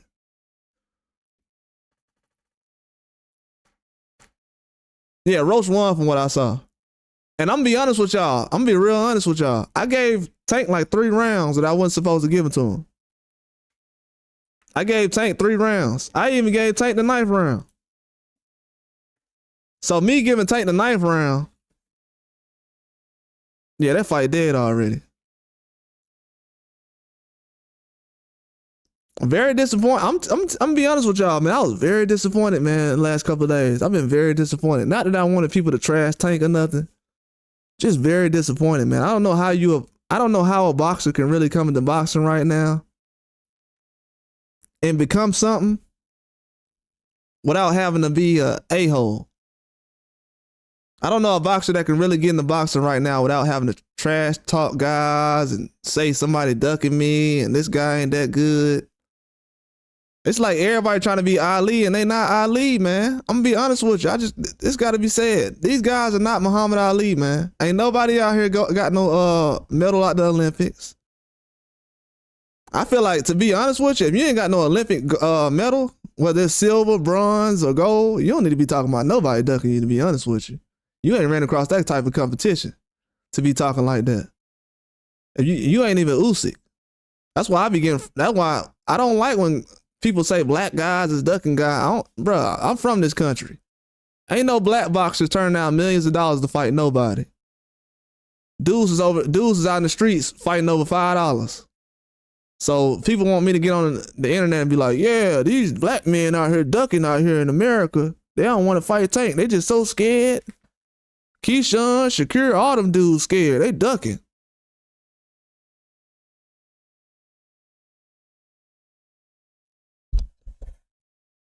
Yeah. He said, I went back and watched the fight 5 times on mute. Roach won split decision for sure. Yeah, it was split decision for sure. For sure. Was Tank getting destroyed? No, Tank wasn't getting destroyed in the fight. He wasn't getting destroyed in the fight, but he used his best. And he was scared. What people don't talk about in the Tank fight, to be honest with you, is Tank was holding the whole fight. Tank was holding the whole fight. Lamont Roach he's not a guy who's gonna go in there and hold. Tank was holding the whole fight. For some reason, they don't mention that about certain guys. I remember when Rolly fought Eastside Cruz, they were like, oh, Rolly was holding the whole time. Yeah, because he was hurt. Dummy. That's why. When you're hurt in boxing, you do hold people. Duh. Oh, you never been in a fight before, so you don't know. You don't know how I feel to get hit in the face and be seeing all kind of colors. Okay. So you never been in a fight before. Oh, okay. So that's why you really don't know why Haney or Roach, not Roach, but Haney or Tank or any of these guys be holding in the fight. Because you don't know how it feels to get punched in the face. Okay, that makes sense. That makes sense. And what people ain't talking about too is Lamont Roach did better than Ryan Garcia in the fight. You will see a Lamont Roach rematch before you see Ryan Garcia rematch. How many people thought about that? Don't y'all know I made videos talking about, well, people know. I made videos talking about the rematch clause that Tank got on Roach about 3 weeks ago. I said, why does he have a rematch clause on Roach? Because he's scared. Somebody said, well, he had one on Frank Martin too. Because he was scared. Both of those guys lasted longer than Ryan Garcia. Oh, I remember what I wanted to talk about now. Thank you. For anybody coming in right now, I'm just going to repeat something for 5 minutes. Then we're going to move on. But I need to repeat this very badly for anybody who wants to hear it. But this is what I wanted to talk about. I remember it now. So a lot of people were saying last year that the only reason Ryan Garcia looked bad against Tank is because he was weight drained. And Tank had forced him to 35 and catch weight this and all that stuff. You know, people was throwing all kind of stuff out there. First of all, I'm going to tell you this. If Ryan Garcia is the reason why Tank Davis did 1.2 million pay-per-views, which everybody say he's the reason, why would you lose? Why would you go from 143 to 135? If you Ryan Garcia and you can't make 140, why would you fight Tank at 135? And I'm going to go back to that Roach and Tank fight in a minute, but I want to say this real quick. But if you're Ryan Garcia and you're weighing 143, why would you go back and fight Tank Davis at 135? You got to be chasing the payday. You got to be chasing the payday. You know you can't make 135. You know it's going to hurt you. You know you couldn't make 140 recently. So what people don't realize is Tank Davis was fighting a guy who was basically a welterweight at 135. And people wanted to blame Tank on that. Tank ain't forced that, man. Tank just said recently, hey, we can fight at 140. So let me tell you how greedy Ryan Garcia was. If he would have waited a little bit, he would have been able to fight Tank at 140 and would have had more of a chance to beat Tank. He would have had more of a chance to beat Tank. After losing against Tank Davis, taking his knee like he did, the same knee that Tank Davis took. He took the same knee that Tank Davis took. After taking the same knee that Tank Davis took that nobody knows a knockdown. So technically, Ryan Garcia undefeated according to what the fans who seen the Lamont Roach and Tank fight this weekend. So according to them, the knee that Ryan Garcia took, it ain't really no knockdown, so he undefeated. According to them. But the man went from 143 to 135 to fight Tank. Tank ain't asked him to come to lose all that weight to fight him.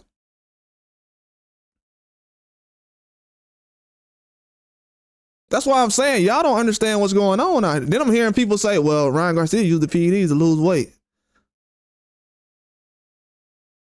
Man, he gonna have a hard time in the future, bro. I'm telling you that right now. I'm telling you that right now. It's not one YouTube channel on YouTube that can explain why Lamont Roach and Frank Martin did better than Ryan Garcia. People say, well, he got a left hook. That's all he got.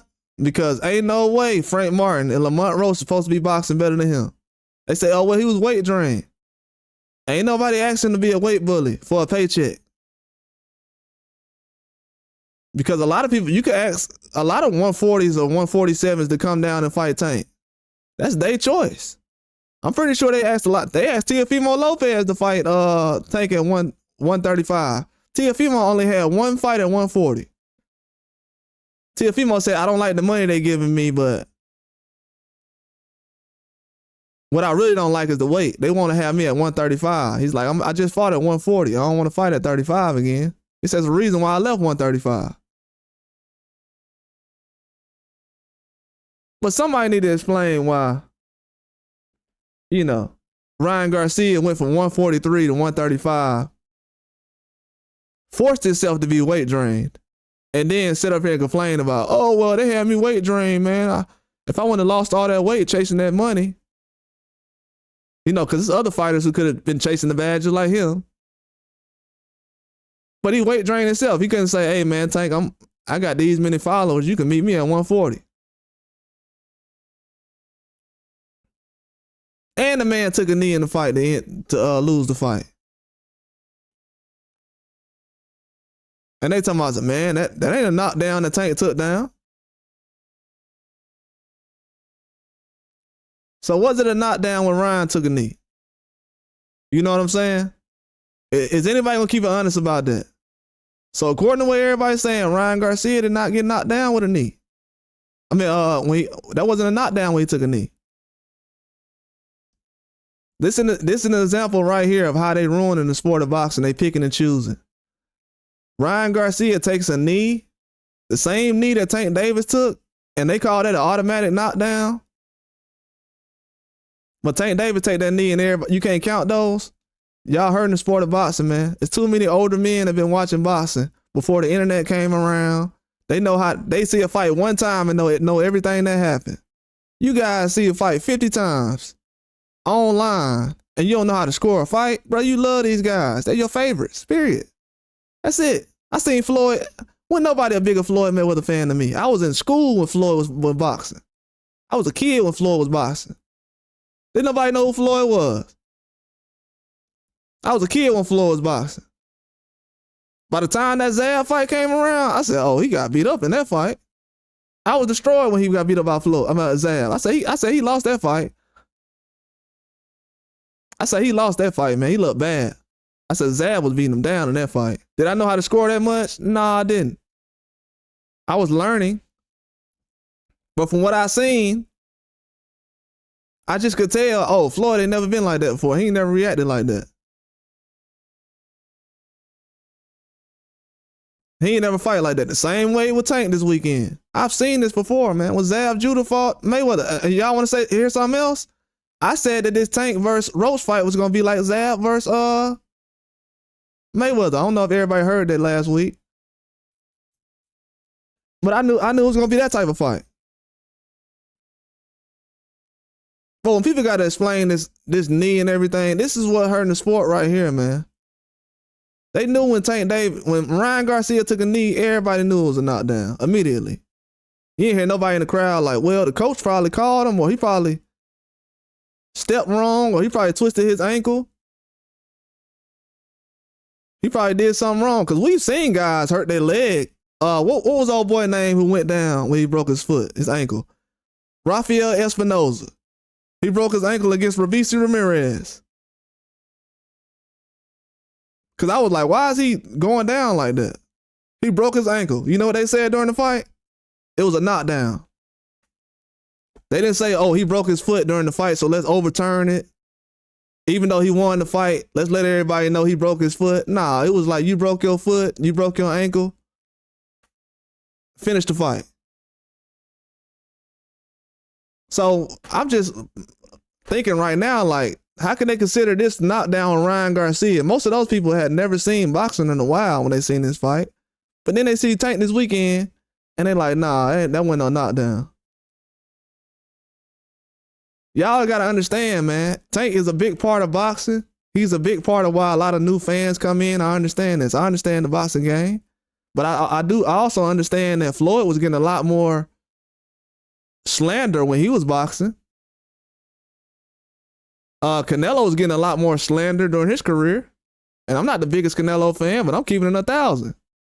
Canelo gets more slander than Tank Davis does, and Ryan Garcia. So right now, it looks like they're trying to force Tank Davis and Ryan Garcia to be the next faces, when you can't make a guy who just quit against one guy the face of anything. You can't. And you pop dirty the next big win you get. Quit trying to force these fighters on us, man. Stop it. Let the guys like Roach, who can actually fight, because without Lamont Roach fighting Tank, nobody would have paid attention to Lamont Roach. Thank God I had a Lamont Roach video on here before he fought Tank. Jeez. Or before the fight was announced. Because I looked around, nobody had videos on Lamont Roach. I'm like, this is disgusting. And guess what else? We got more Lamont Roach fighters in boxing. We got more Lamont Roach fighters in boxing, especially on American soil. As much as everybody want to tell you that, oh, America's trash, they done. They was getting beat up in Riyadh season last year, and all the American fighters went to Saudi Arabia and lost. Yeah, I seen all those narratives. Okay. How that been going lately? How was that last week? Yeah, I've been seeing all the narratives. They try to make it seem like we got trash fighters and we only pushing guys like Tank because we ain't got nothing to really contribute to the sport of boxing. But that's a lie, bro. That's why I be making a channel like this, because of guys like Lamont Roach. That's why I'm sitting here talking about this stuff right now, because guys like Lamont Roach needs the credit they deserve. So this gonna be another guy who lasted longer than Ryan Garcia versus Tank,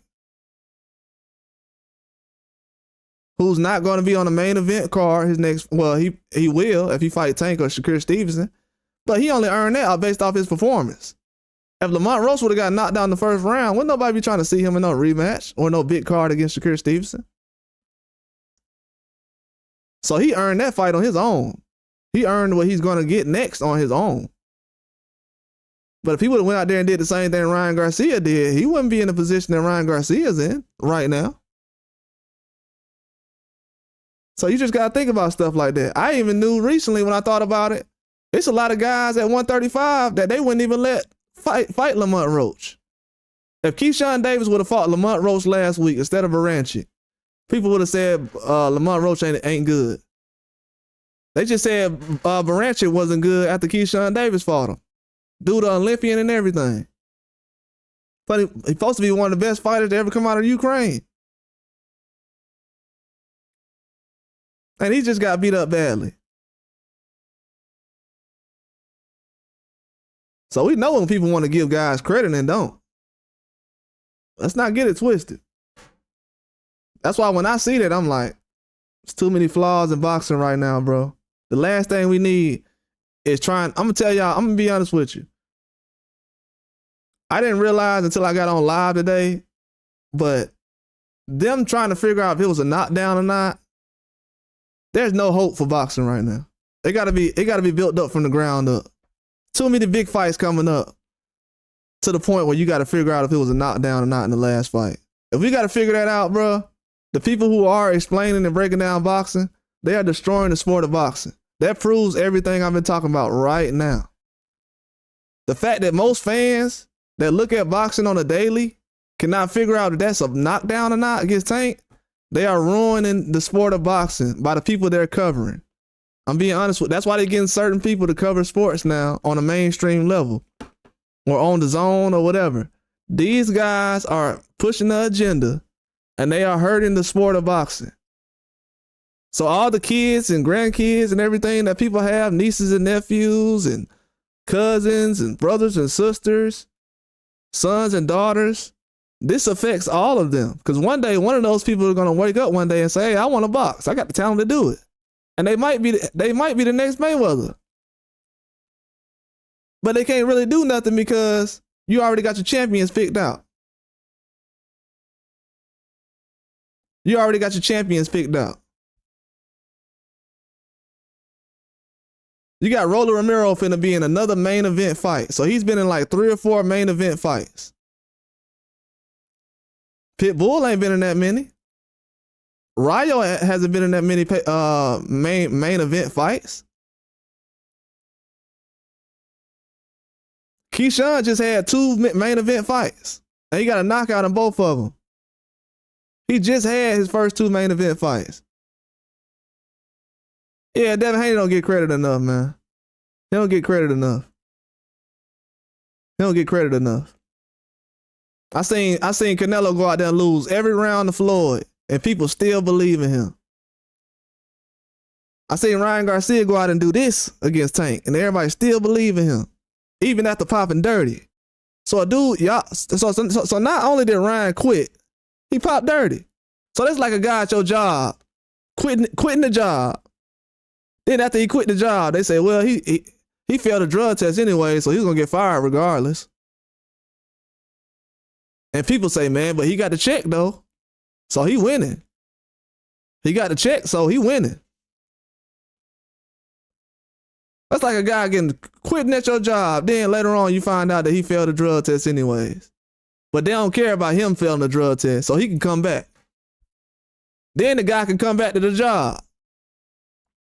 Do y'all got jobs like that where guys can quit, fail a drug test, and then come back? Because right now, boxing has a job that does that, and it pays millions of dollars. What job do you guys have where they do that? Because I need to fill an application out. They letting guys do all that? I'm asking for a friend. Yeah, because the sport of boxing, man, it's definitely holding itself back, bro. I'm telling you, putting your eggs putting all your eggs in Ryan Garcia's basket, it's gonna go bad. It's gonna go bad. And I feel bad for him because he done went so far now to the point where he's going so far, you can't pull him back no more. He go out there and lose what? Next two fights. Let's just say he wins 2 fights this year, but he lose two next year. Then a year after that, he would lose another one. Because you know he at 47 now. He ain't fighting no little guys like Tank no more. Because everybody say how small Tank is. Well, Ryan Garcia, he got stopped by a small guy. Went 12 rounds with a guy they say is pillow fist.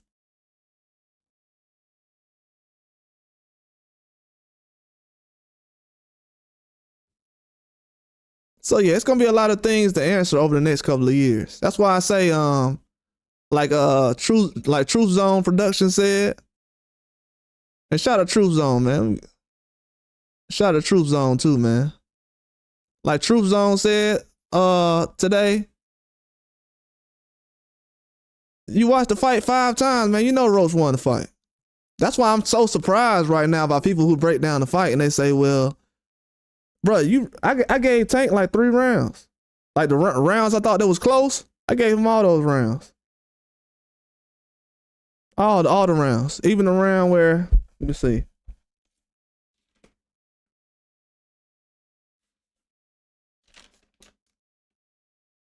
Yeah, even the round where he got knocked down in. And he still lost. So that's not the reason why he lost the fight. But if they don't fix boxing soon, though, it's going to be in the background for a long time, man. I'm going to be honest with you. There's no way that people think that boxing is going to be something to even invest in as far as a pay-per-view. And you got people that's running the fight that don't know when to call a knockdown and when not to. The integrity in the sport, yeah, shout out to Lord Freezer too. Man, the integrity of the sport is at an all-time low right now. We can't build any legends like that. Y'all got to understand, over the last 5 years, the only stars we had in boxing is the guys who came out there and overachieved. Or they done more than what people expected from them. Majramov against Crawford. Isaac Cruz against Tank. The guy Bruno against Munguia. This is how they making stars now.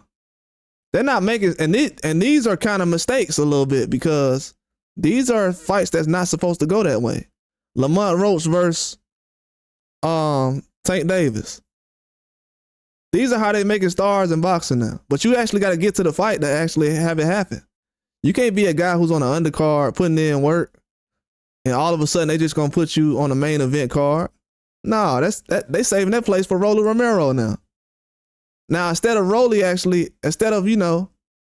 having guys like Rolly be on the undercard, they like, nah, we're gonna put a guy like Rolly in the main event with Ryan Garcia. Not based off of skills. Rolly Romero is not fighting Ryan Garcia because he got a whole bunch of skills. But people are okay with the fight because they just want to see Devin Haney fight him. They don't even care that Ryan Garcia is fighting Rolly. They just want to see Devin Haney fight him next. So at the end of the day, people have talked about what Devin Haney should do, what he shouldn't do, or how he messed up, how he's finished and everything else. But he's the fight that they want to see most guys fighting. I'm hearing a lot of guys not calling out Keyshawn. A lot of guys not calling out Shakur Stevenson. Everybody who is calling out Shakur Stevenson is at 140. Rayo just lost his belt. Lamont Roach was going to fight him. He already fought De Los Santos. They talking about run that back. The most boring fight they ever seen, but they said run it back though. We want to see it again. So I don't know, man. I think Shakur Stevens has a lot more fans than people realize. Because I did see how they were supporting. I don't know. It's kind of weird. It's kind of weird. Like anytime your name get mentioned with Tank, you kind of become a household name, but you don't get that kind of support. But you do become a household name though. But you don't get that kind of support, but you do become a household name. As far as you're popular. People know who you are. That's why when he was going back and forth with Keyshawn, people had never seen how Keyshawn fought before the De Los Santos fight.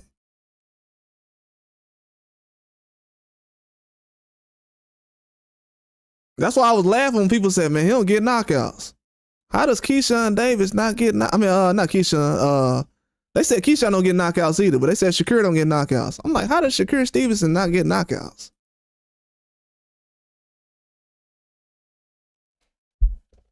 I'm like, that doesn't even make any sense.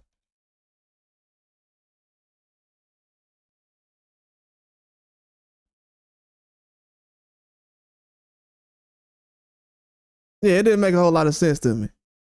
Because if you look at everything where is it at? There you go, right here. But I know why people believe in Teofimo though, because of his skin. Because he ain't doing nothing else.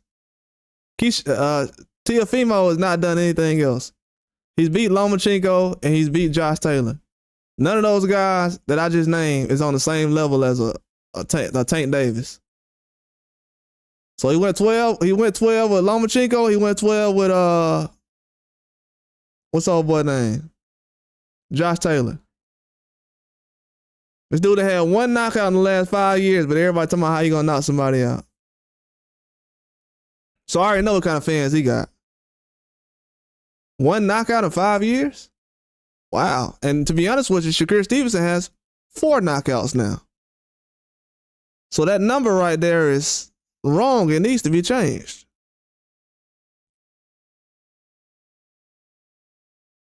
But he has 4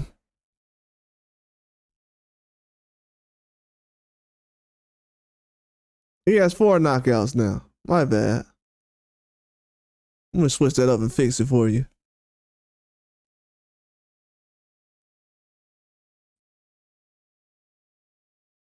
But yeah, that's what people don't understand, man.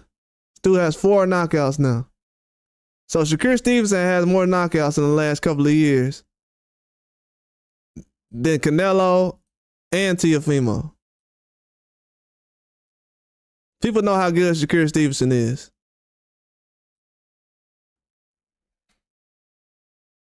They know how good he is. Very afraid too. Very afraid.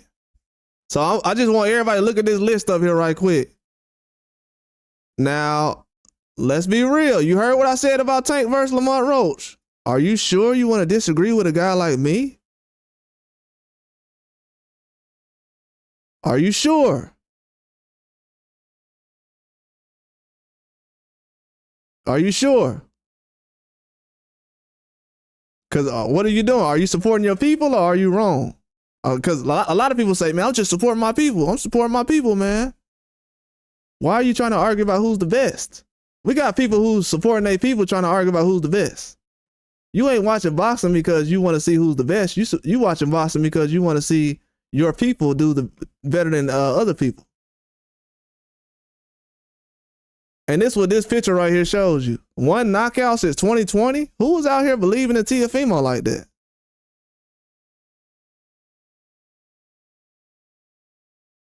Who was out here believing in Teofimo like that, honestly? I want to know. I think Barbosa, to be honest with you, I think I might go with Barbosa in that fight. Now, I ain't even going to think about it. I am going to go with Barbosa. I don't care if I get that decision wrong. I believe in Barbosa to get it done. I said last year that Barbosa is a 140 version of Kambosos. And guess what? When Teofimo lost to Kambosos, I picked that fight.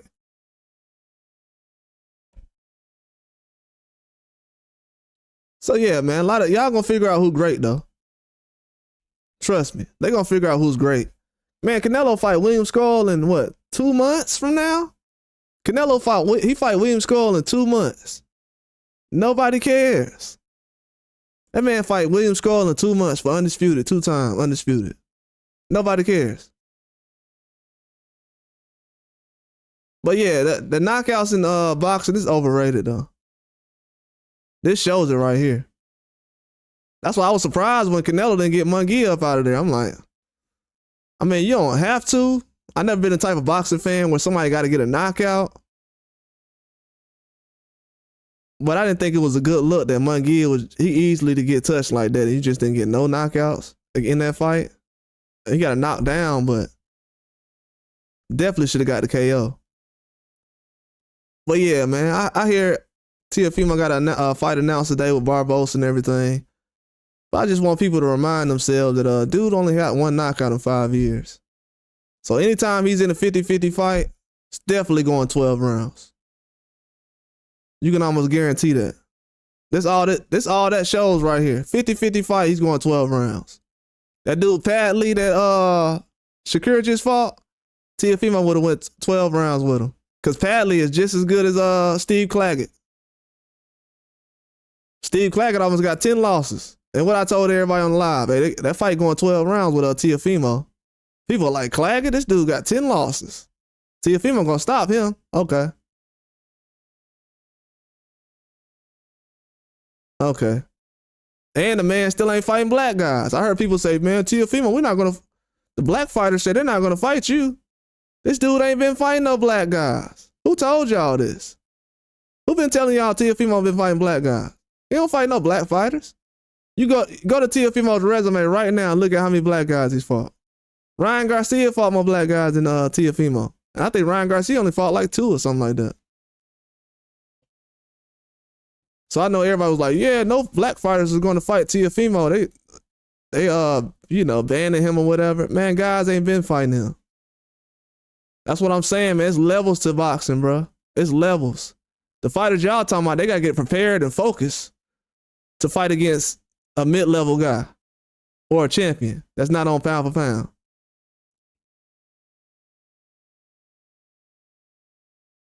Oh, it's going to be so many explanations this year.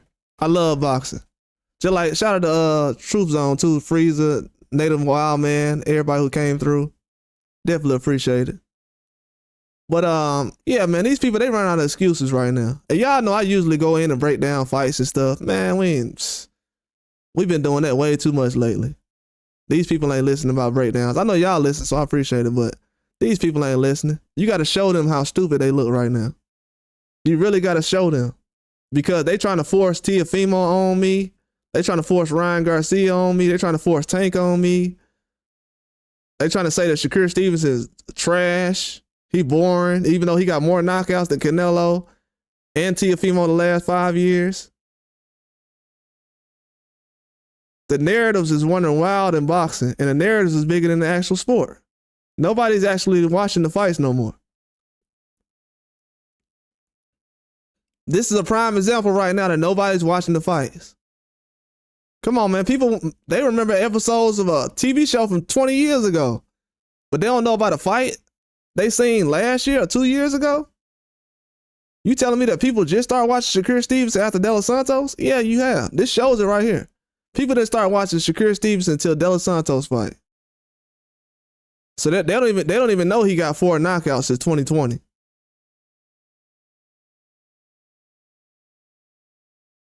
You know what I'm saying? They don't even know this. They don't even know. They're ignoring the fact that Canelo struggled with Munguia, but they'll say, yeah, he gonna knock out Crawford guaranteed. And they'll sit up here and say, yeah, all them guys, they ducking Teofimo. How? Teofimo should have had like 2 or 3 rematches right by now. Look at Sandor Martin. He looked good this weekend. Sandor Martin looked like a champion. It's a shame that Sandor Martin might not ever be a champion. But you got Teofimo Lopez went to 140 and got a belt with Josh Taylor. It's a shame. And look how, and I knew that was going to not last long because I knew Catterall and Taylor, When they fought each other, they went at their best. And when Regis fought Catterall recently, he went at his best. I was trying to tell people, I'm like, I think Regis had even dropped Catterall in that fight. Look at how tough Regis fought Catterall, but then look how Regis looked against Devin Haney. For some reason people trying to make it seem like, well, y'all shouldn't think that anything matters, as far as the PEDs, you're out of your mind. People they're gonna look so dumb trying to win that conversation about the PEDs not mattering and stuff. Come on, man. Like, for real, your whole boxing reputation is on that, bro. I'm gonna be real with you. Everybody's reputation is on the line when it comes to certain things. Last year was when the time they got too serious about boxing last year. Too serious. It's been like that for a while now, but it got too serious last year. Last year is when the media came through and was like, yeah, we're gonna trash certain boxers, and like, bro, yeah, it's obvious now. It's obvious. That's why I love the sport, man. In this sport, you got to really show that you're really a human being who has intelligence, and that you're really going to tell the truth. You got to have some integrity, too. I don't know if people realize this, but when you post these videos up on YouTube, they up there forever. I don't know if people know that or not, but you can't just post videos on YouTube and everybody just going to ignore what you said. You can't just tweet things on Twitter and think that everybody going to ignore what you said. You can't be a guy like even Keyshawn and Tank last year. You know what Tank and Keyshawn said last year? Everybody ducking Spurriel Matias. I'm not a professional boxer, but I told everybody they wrong. Matias ain't no boogeyman.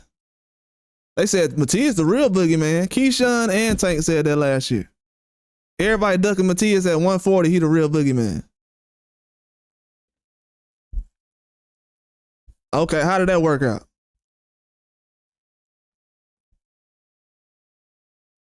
Just asking. If you're Tank Davis right now, you should have went out there and dominated Lamont Roach this weekend, turned around and said, hey, I'll fight Gary Antoine Russell next. He at 140. He from the D.C. area. I just fought one D.C. guy. I'm going to fight another one. Since the rivalry and everything is so important, okay, fight Gary Antoine Russell. He has a belt at 140. Then if Tank gets a belt at 140, he could possibly fight guys like Keyshawn and Shakur, who's already moving up to 140, or who wants to move up to 140. Because I see what's going on. A lot of guys are circling each other. They don't want to get in the ring with each other. You got people still building up fighters at the age of 30. Tank fight Lamont Roach this weekend was supposed to be a build-up fight to something bigger. They still building up fighters at 30 years old, man. That's what y'all got to realize. When people call Tank a 30-year-old prospect, it's not to disrespect him. It's saying that they still trying to build you up, dog. When fighters say that, they trying to sit up here and actually keep his business out of the, off the internet. But they sitting up here saying, bro, you ain't getting prepared for me by fighting Lamont Roach. Volkan. They like, man, you're not getting prepared for me fighting Lamont Roach. They're not saying Lamont Roach is a bad fighter. They're just saying two different styles, different weight class. Lamont Roach would take the fight, so I know he built different. He's built different. Tank has done the same thing too. He has went up a weight class and fought a guy who was 5 pounds over him in the weight class or whatever. Yeah, we seen him do it before, but bro, that was years ago. That's like Manny Pacquiao going up to 135 and saying, you know what, I'm gonna go back to 130. If I had Manny Pacquiao fighting guys from 130 at 135, and he wasn't moving up to fight better competition after that, it's bad look. Well, people realize this weekend though, please don't mention these big names with Tank Davis. Please don't mention Terrence Crawford's name with Tank Davis. I don't care how much you like Tank Davis. Tank Davis will never get in the ring with Terrence Crawford ever in his life. and he would do nothing against Terrence Crawford. The fact that people want to disrespect Terrence Crawford to build up Tank Davis, nah, he'll never be able to do nothing with Terrence Crawford ever in his life. Ever. Terrence Crawford ain't Floyd Mayweather where he just going 12 rounds up until he's 40 years old. He's still knocking guys out. So if you think that Terrence Crawford and Tank is on the same level, man, stop it. Stop it. Don't ever compare that guy to Terrence Crawford ever again. I don't know where people came off thinking that was cool and that's what we doing now. Nah, man, give him the same criticism you give everybody else. Right now, bro, I'm gonna be honest with you. Tank fans looking like punks right now. Anybody come on my page after the day talking about trolling about Tank, I'm gonna block you. That's why I block dudes right here. When something actually happened and this is the time you need to talk and say something, they ain't got nothing to say. They ain't got nothing to say. I done seen it already. No integrity in the sport of boxing. No integrity. The guys who tell the truth and tell you who they gonna fight next and that I'm not ducking nobody. The more that Benavidez shows you that he's more about the sport of boxing than actually just trying to steal people's money, the more disrespect he gets. Every fighter that goes out here and sacrifices their career for the betterment of the sport of boxing gets disrespected. That's like your mom coming to the table and putting food on the table to feed you and you knocking it off the table every time. How would you feel if somebody did your mom like that after she cooked a good meal? You done invited them to your house and she done knocked the food off the table. And they knocked her food off the table. That's what's going on in boxing. You got boxers that bring you the best fights. A lot of them been free or affordable. Because the best fights you've seen recently have not been $80. Except for the Benavidez and Morrell. But when have you seen a bad Benavidez fight?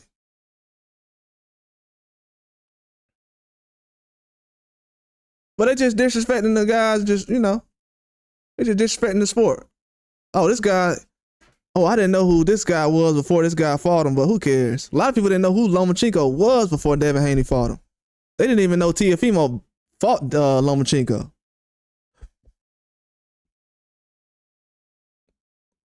A lot of people didn't even know who Lomachenko was. That's why a lot of people picked Lomachenko in that fight, because they like, man, that's a guy who moves a lot, throws a lot of punches. He had to win that fight. He moves a lot, throws a lot of punches. Yeah. You know, people pick fights like that. Well, that guy threw a lot of punches. He threw power punches. I heard somebody say originally, well, you could hear the punches. Man, who cares if you can hear a punch? I seen dudes in UFC get kicked with no shoes on and get knocked out and almost pass away in the cage from a kick that you can't even hear. So something being loud or whatever don't mean nothing. That never made no sense to me. But I'm telling you, they don't get the scoring right in boxing, it's gonna hurt the sport, man. They are going to hurt the sport of boxing if they don't fix this scoring. I don't care what nobody says. I can almost guarantee. I'm telling you, I've been saying that for the last couple of weeks, and look what happened this weekend. Until they fix the rules and scoring and fights, it'll never happen. But I think more of the favoritism is taking over more than anything else, because people say Tank got all the fans. He got all. We see now. We see if Devin Haney goes 12 rounds with a guy, that we're going to have millions of people saying that he needs to retire and he's a bum. And that Floyd was right. But as soon as Tank kicked Floyd down the street and say he ain't nothing, you notice how ain't nobody saying, oh, Floyd was right about Tank. Tank should have stayed with Floyd. I haven't heard not one person say Tank need to stay with Floyd. He should have stayed with Floyd. Have y'all heard that? That Tank been looking bad since he left Floyd? Like they were saying about Devin Haney. People didn't even know who Devin Haney was when he was around Floyd Mayweather. And Floyd Mayweather was the most popular boxer on the earth at that time. He was the most popular boxer on earth. So let me give you an example. Floyd Mayweather right now has a grandson that's been going viral and on all kind of videos that be popping up. I don't even be looking for him. He be popping up all over the place. You got people that seen Floyd Mayweather's grandson more times than they seen him with Devin Haney. When Floyd was the most popular boxer in the world, doing 7 million pay-per-views or whatever, 3 million, 2 million pay-per-views now. Now you got 2 million people ready to pay for his fights, but he don't know who the fighters is he got in his stable. So I know people ain't been fans long. People just realized that Adrian Bronner was a guy who had Tank at one point. That's why. Did you see Adrian Bronner laughing? Did you see Tank laughing at Adrian Bronner when Adrian Bronner got his teeth knocked out? Now Adrian Bronner did worse than Devin Haney did. He got his teeth knocked out. He got his shoulder broke and he broke his arm. I think he broke his arm or elbow. He tore his shoulder and he got his teeth knocked out. It's like one combination. This happened in like one combination or whatever. And the man still went 12 rounds. Did you see Tank Davis go out there trolling him? Like, man, he got his teeth knocked out. What happened? Tank Davis was right there with Adrian Bronner at the Frank Martin fight. And I was telling everybody, they good friends. Shoot, Adrian Bronner's not a hater though. He's not sitting out here tweeting after every fight like,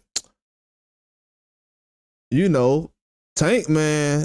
The only people I see that be hating on fighters is Tank and Floyd. Tank and Floyd do the same thing.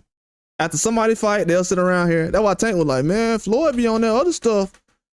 He be trying to compare himself to people and trying to talk down on fighters. You do the same thing, homie. You do the same thing. You do the same thing. You got people not even from America calling our fighters pillow fist. That's clown stuff, bro. I don't care what nobody say. Ain't nobody finna have none of my brothers being called pillow fist and all this other stuff. But then you actually fight somebody who got less knockouts than me and you can't do nothing about it, and they in a smaller weight class, you'll never be able to call me pillow fist ever in your life. So they got most of our fighters in this country right now being called pillow fist.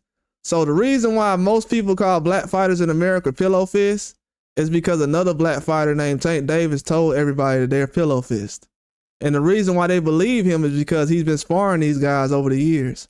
So when he says that other black guys are pillow fists and they ain't got no power and people believe him, first of all, they believe him because they're like, oh, that guy, he's black, so he's not going to talk about his people like that. Yeah, he will. That's one thing. Second of all, that's just horse crap. They be sitting around here talking about the most talented fighters in our country is pillow fist. Then you go out there with 12 rounds of roast and I'm just supposed to ignore it and, oh, well, Tank, you know, I'm glad that Shakur ain't saying nothing about Tank after his fight. Man, who cares? He said something about Shakur after his fight. So y'all want Shakur to let basically Tank slander him, but then when he's quiet and he respects Tank, oh, well, I'll give him credit for respecting Tank, but when Tank disrespects Shakur, I'm right there laughing, talking about the electrician. But when Tank's disrespecting Shakur, yeah, I'm okay with that. But when Shakur is showing Tank respect after a sloppy performance that he said he lost, let me tell you, and that's how desperate some of these fans is right now. These fans seen Shakur Stevenson say that Tank Davis lost, and they said that he was being respectful because he ain't go in on a whole bunch of tweets like Tank be doing. I'm telling y'all, bro, trolling in boxing gets you nowhere. Check the history in boxing and see all the people that's been trolling. Even Oscar De La Hoya tell you, Oscar like, man, I ain't start trolling like this till after I was boxing.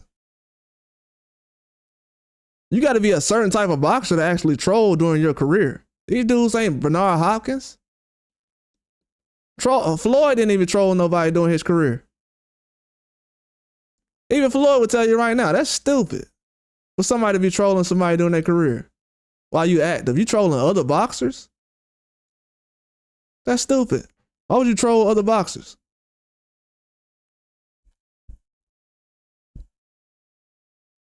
And these are guys who are at a high level. These ain't mid-level guys. But yeah, most of the things that people hear about these fighters, it came from Tank. Pillow Fist. I can't even come up with the other names he came up with. The sayings he say. Pillow Fist is definitely the one that came from Email Champion.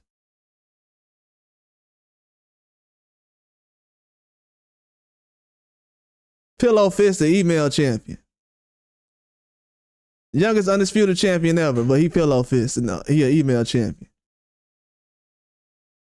You actually gotta have fans come out here and see how good Shakur Stevenson is with their own eyes, because it's so many boxers out here lying saying that he's a bum. I don't see nobody else running to the TV to see Lamont Roach fight before he fought Tank Davis. So it got to be a reason that everybody runs to the TV to see Shakur Stevenson fight. They break down Shakur Stevenson fight better than they break down Tank Davis fight from Lamont Roach this weekend. If you listen to most Tank Davis fans, they broke down the fight between Shakur Stevenson and Padley better than they did Lamont Roach and Tank. I don't think that's a coincidence.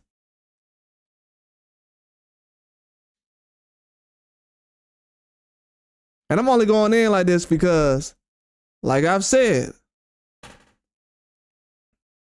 nobody else is going to say this because everybody's cowards. They're going to bend the knee to all the rest of these guys like Ryan Garcia doing to Tank. That's what they do the same thing to Tank.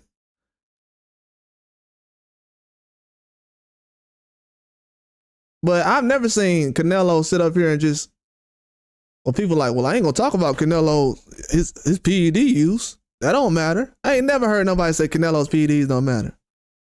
Ryan Garcia? So y'all treat Ryan Garcia better than Canelo?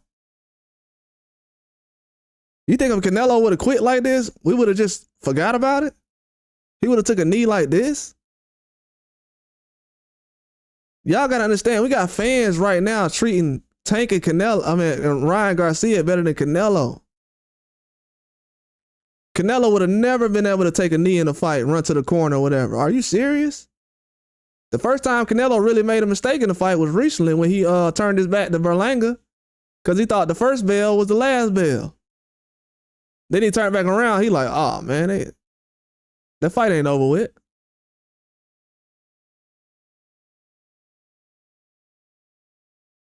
They giving Tank and Ryan more privileges than Canelo, and can't nobody deny it either. They can't deny it either.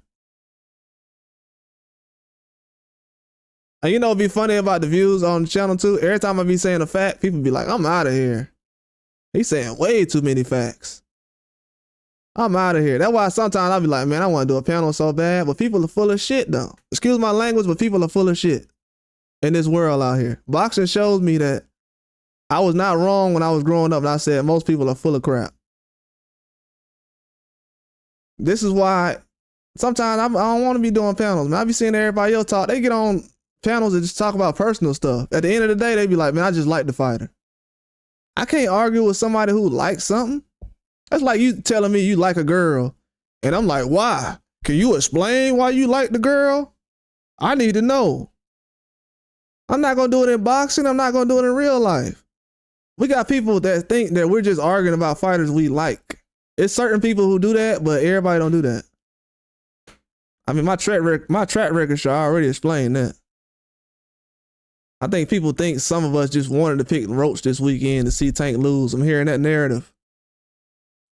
That's a big narrative to push too. You just want to see Lamont Roach beat Tank? That's insane. I just picked Tank to beat Ryan Garcia recently. I just had to pull out of the Frank Martin situation. I was like, I don't think Frank Martin the guy to do it. I was close to picking Frank Martin, but I was like, I don't know if he can last 12, weight drained, whole bunch of stuff going into it, the experience. Now, Lamont Roach, I'm like, Lamont Roach is probably the most skilled fighter that Tank been in the ring with. Nobody was saying this. Well, a couple of people did say this. But most people wasn't saying that Lamont Roach was the most talented. Now, if you go back and ask anybody what's the toughest fight Tank they've been in, or what's his best win, most people were saying Ryan Garcia. You know what his best win was? Getting a draw against Lamont Roach and not getting a knee. It's the best win that he got because this is a win for him. The man was smiling after getting the draw, so look at his press conference and how much teeth he's showing. I ain't never seen Tank that. I ain't never seen no boxer that happy to get a draw. Cause you know what Tank thinking in his head? Man, this went way better than what I thought it would. It was a chance. I thought Lamont Roach might stop me. He like, man, yeah, that snow coming down, man. Watch, be safe out there, Native Wild, man. That's crazy. It's snowing right now. It's March. It's March 4th, and it's out here snowing right now. This weather ridiculous, man. It's been the longest winter I ever seen in my life. It been really cold since what, October?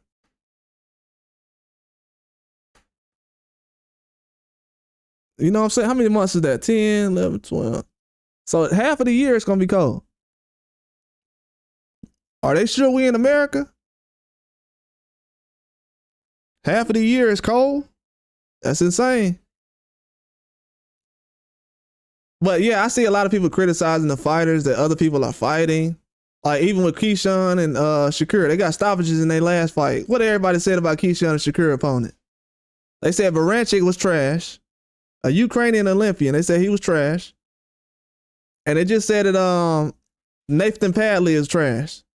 Padley I keep saying Nathan Padley, Josh Padley. It might be another guy named Nathan Padley or something. I don't know what it is. I might be thinking about Haney or something. But Padley just had the biggest upset in boxing last year. I know everybody don't watch boxing like that, but he had one of the biggest upsets last year. I didn't know if he was an electrician.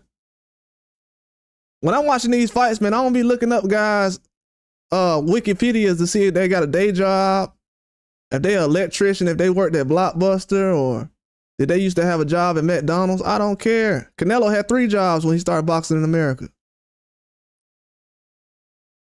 So if Canelo was making pieces around there, I'm gonna call him a pizza guy. Well, Floyd fought the pizza guy. Like, man, let's grow up. You actually used to get respect for having 2 careers. Being an electrician and a boxer, that's something to applaud. That's not something to talk down on. That sounds like somebody who has low self-esteem or personal issues. I don't know why Josh Padley being an electrician and a boxer is a negative thing. I don't know how you can look at that and say, man, that's a joke. I mean, the last time I checked, one of the biggest boxing movies ever, the most popular boxing movie ever, it was a guy who had 2 jobs. That was boxing, had a whole job and was boxing. Looked like he was part-time boxing in the movie.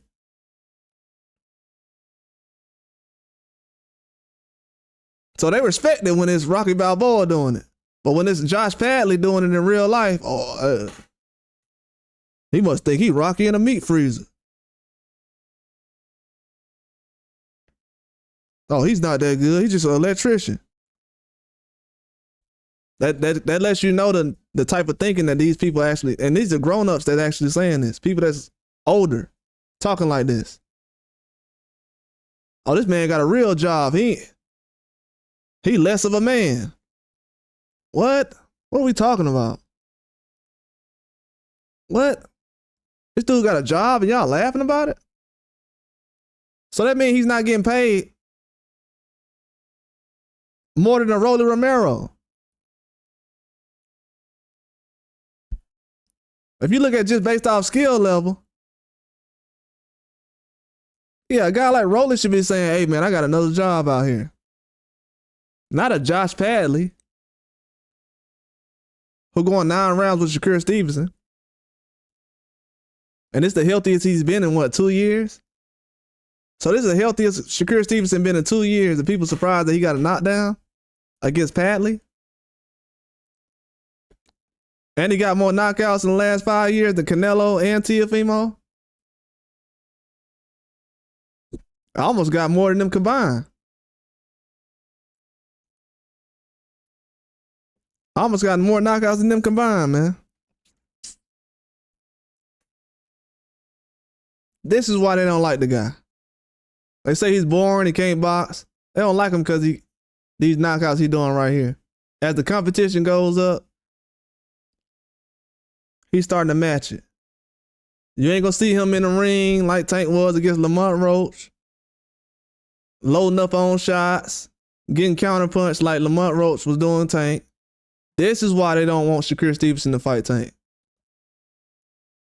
Because if Lamont Roach was able to dodge them shots and take the shots from Tank, y'all can let these people tell you whatever you want about Shakur Stevenson, but this is one of the best fighters to come out of America in a long time. I don't care what nobody told you. But for you, if you believe in Teofimo Lopez, oh, I know why then. Ain't nothing to argue about. Congrats. Congrats. Because if you can believe in his knockouts and Canelo's knockouts, especially after Canelo went 12 with Munguia, that's why I got zero tolerance for that stuff. I'm cool with people believing that, bro. We ain't finna be talking about that like it's guaranteed. Man, please. Man, please.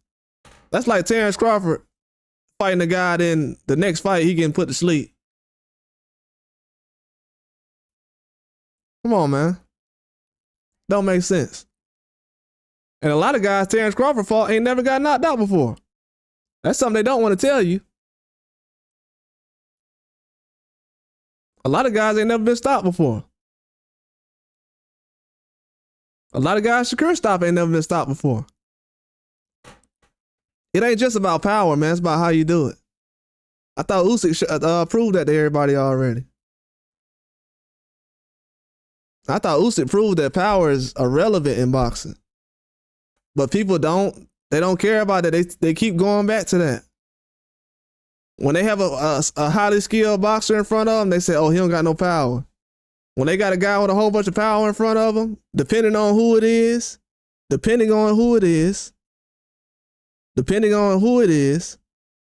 because rarely do you see Tank and Ryan Garcia outboxing people. They'll get knockdowns, but rarely do you see them just outboxing guys for 12 rounds. Trust me, ask Eastside Cruz. Rarely do you see them outbox guys for 12 rounds. So usually they're one-dimensional. Oh, you can't get out of the way of the left hook? Yeah. Especially with all that stuff you had on it. Trust me, if I would have been taking that stuff he was taking, I'd be a millionaire right now. A lot of people got to quit playing sports because they can't take PEDs. You know, sometimes PEDs helps for broken bones and stuff like that, broken legs.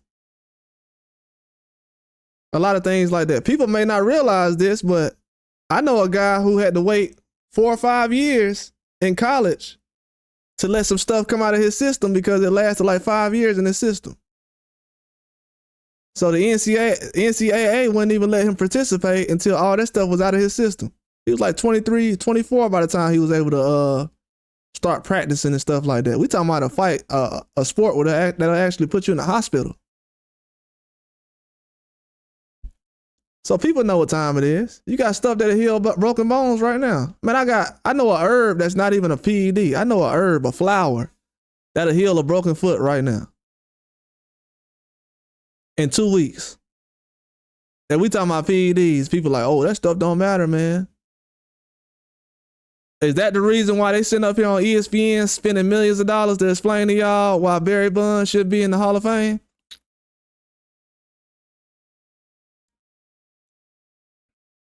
My whole childhood has been exposed recently.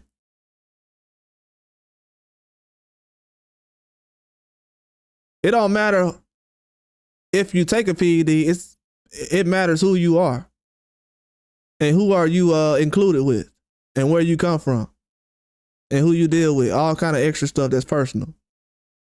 But when it comes to PEDs, man, them folks don't care about that stuff. They don't care about that until somebody end up in jail behind it. And it's going to happen soon. It's going to happen soon. You still got fools running over there trying to fight with Turkey Al-Sheikh getting popped for PEDs. Why would you go over there with Turkey Al-Sheikh? The biggest payday you done had in your career, because everybody getting the biggest payday they had in their career over there with Turkey Al-Sheikh. You going to get the most money you ever got, and you popping for PEDs?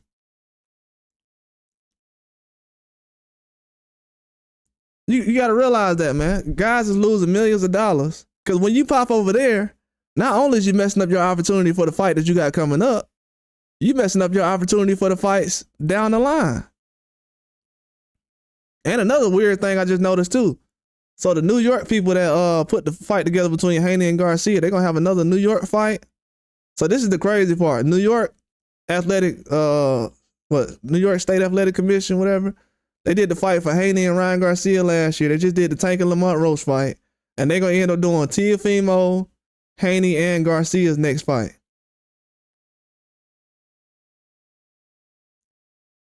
The fact that Ryan is even trusting these people after all that commotion with the drug test and everything, that scares me, dog. What does that really mean?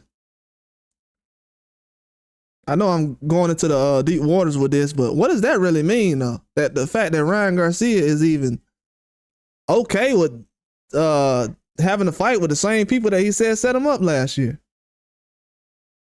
Is he admitting that, all the stuff that people said last year was lies? Because if he agreed with what everybody was saying last year, he wouldn't be taking this fight. He could fight him somewhere else. It ain't got to be in New York.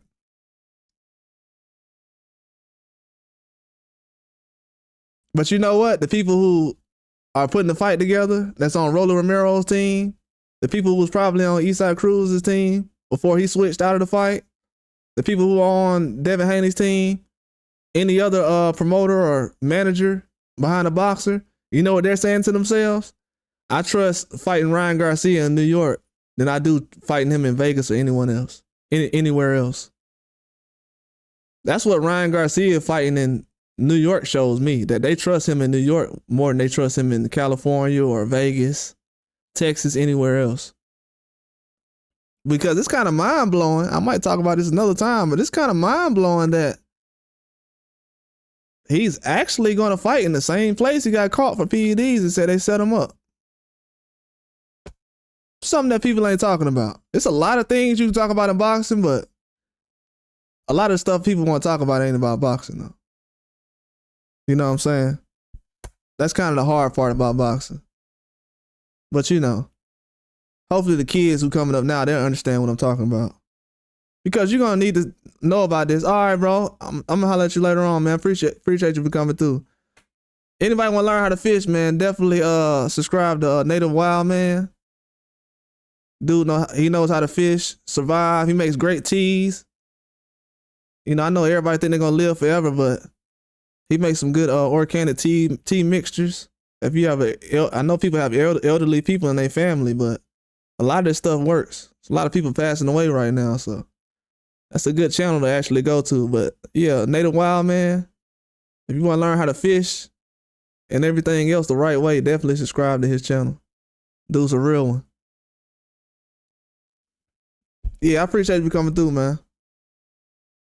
But yeah, eventually, man, what I'm saying, it's gonna start popping up eventually, but I just feel bad for these guys right now. I feel bad for these guys, even though they call me racial slurs indirectly, but directly. I feel bad for these guys because it's the end of the road, man. If people think that Tank Davis is just gonna get in the fight with Lamont Roach, and I guess people say he got exposed or whatever, but if you think that that's just gonna happen to him and everybody else is more skilled, okay. Okay, I can't force you to understand, but okay. Cool. I hope that works out for you. I really do. Because like I said before, you got more people requesting the fight. And I know people gonna use the excuse of, oh, well, Devin Haney's fighting Ryan at the end of the year. Bro, Ryan had an opening to fight in May when Eastside Cruz pulled out the fight. He might as well be a PBC fighter because the only people he's fighting is PBC guys. So you go from Eastside Cruz to you go to Rolly, and none of those guys is at 147. That's a red flag, man. That's a red flag. And we got guys who's one-dimensional too. So if you don't land the left, it's it.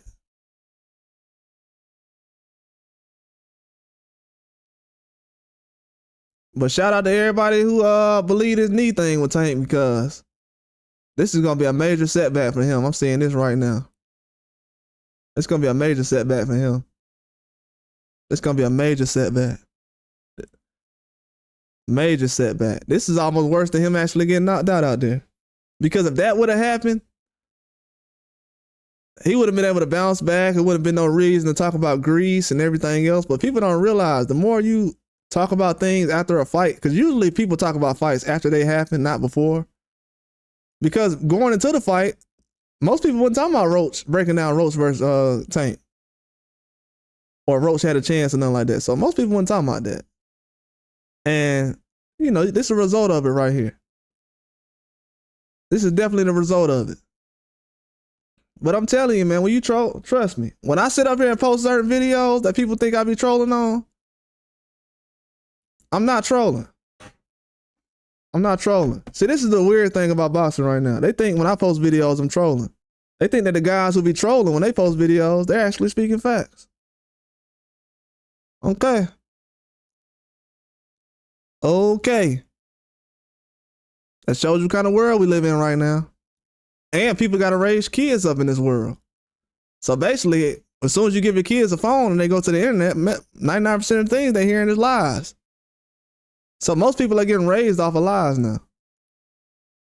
Because as soon as you hand them that tablet or that phone, most people they're going to interact with or that's going to be posting information, it's going to be false information. That's why people need all kind of lists and everything to come out in the politics now. People, what you hear about people talking about the politics right now? Oh, we waiting on this list to come out, this information to come out. So, you know, most things like that happen. But yeah, I appreciate everybody for coming through, man. Shout out to everybody who stuck around.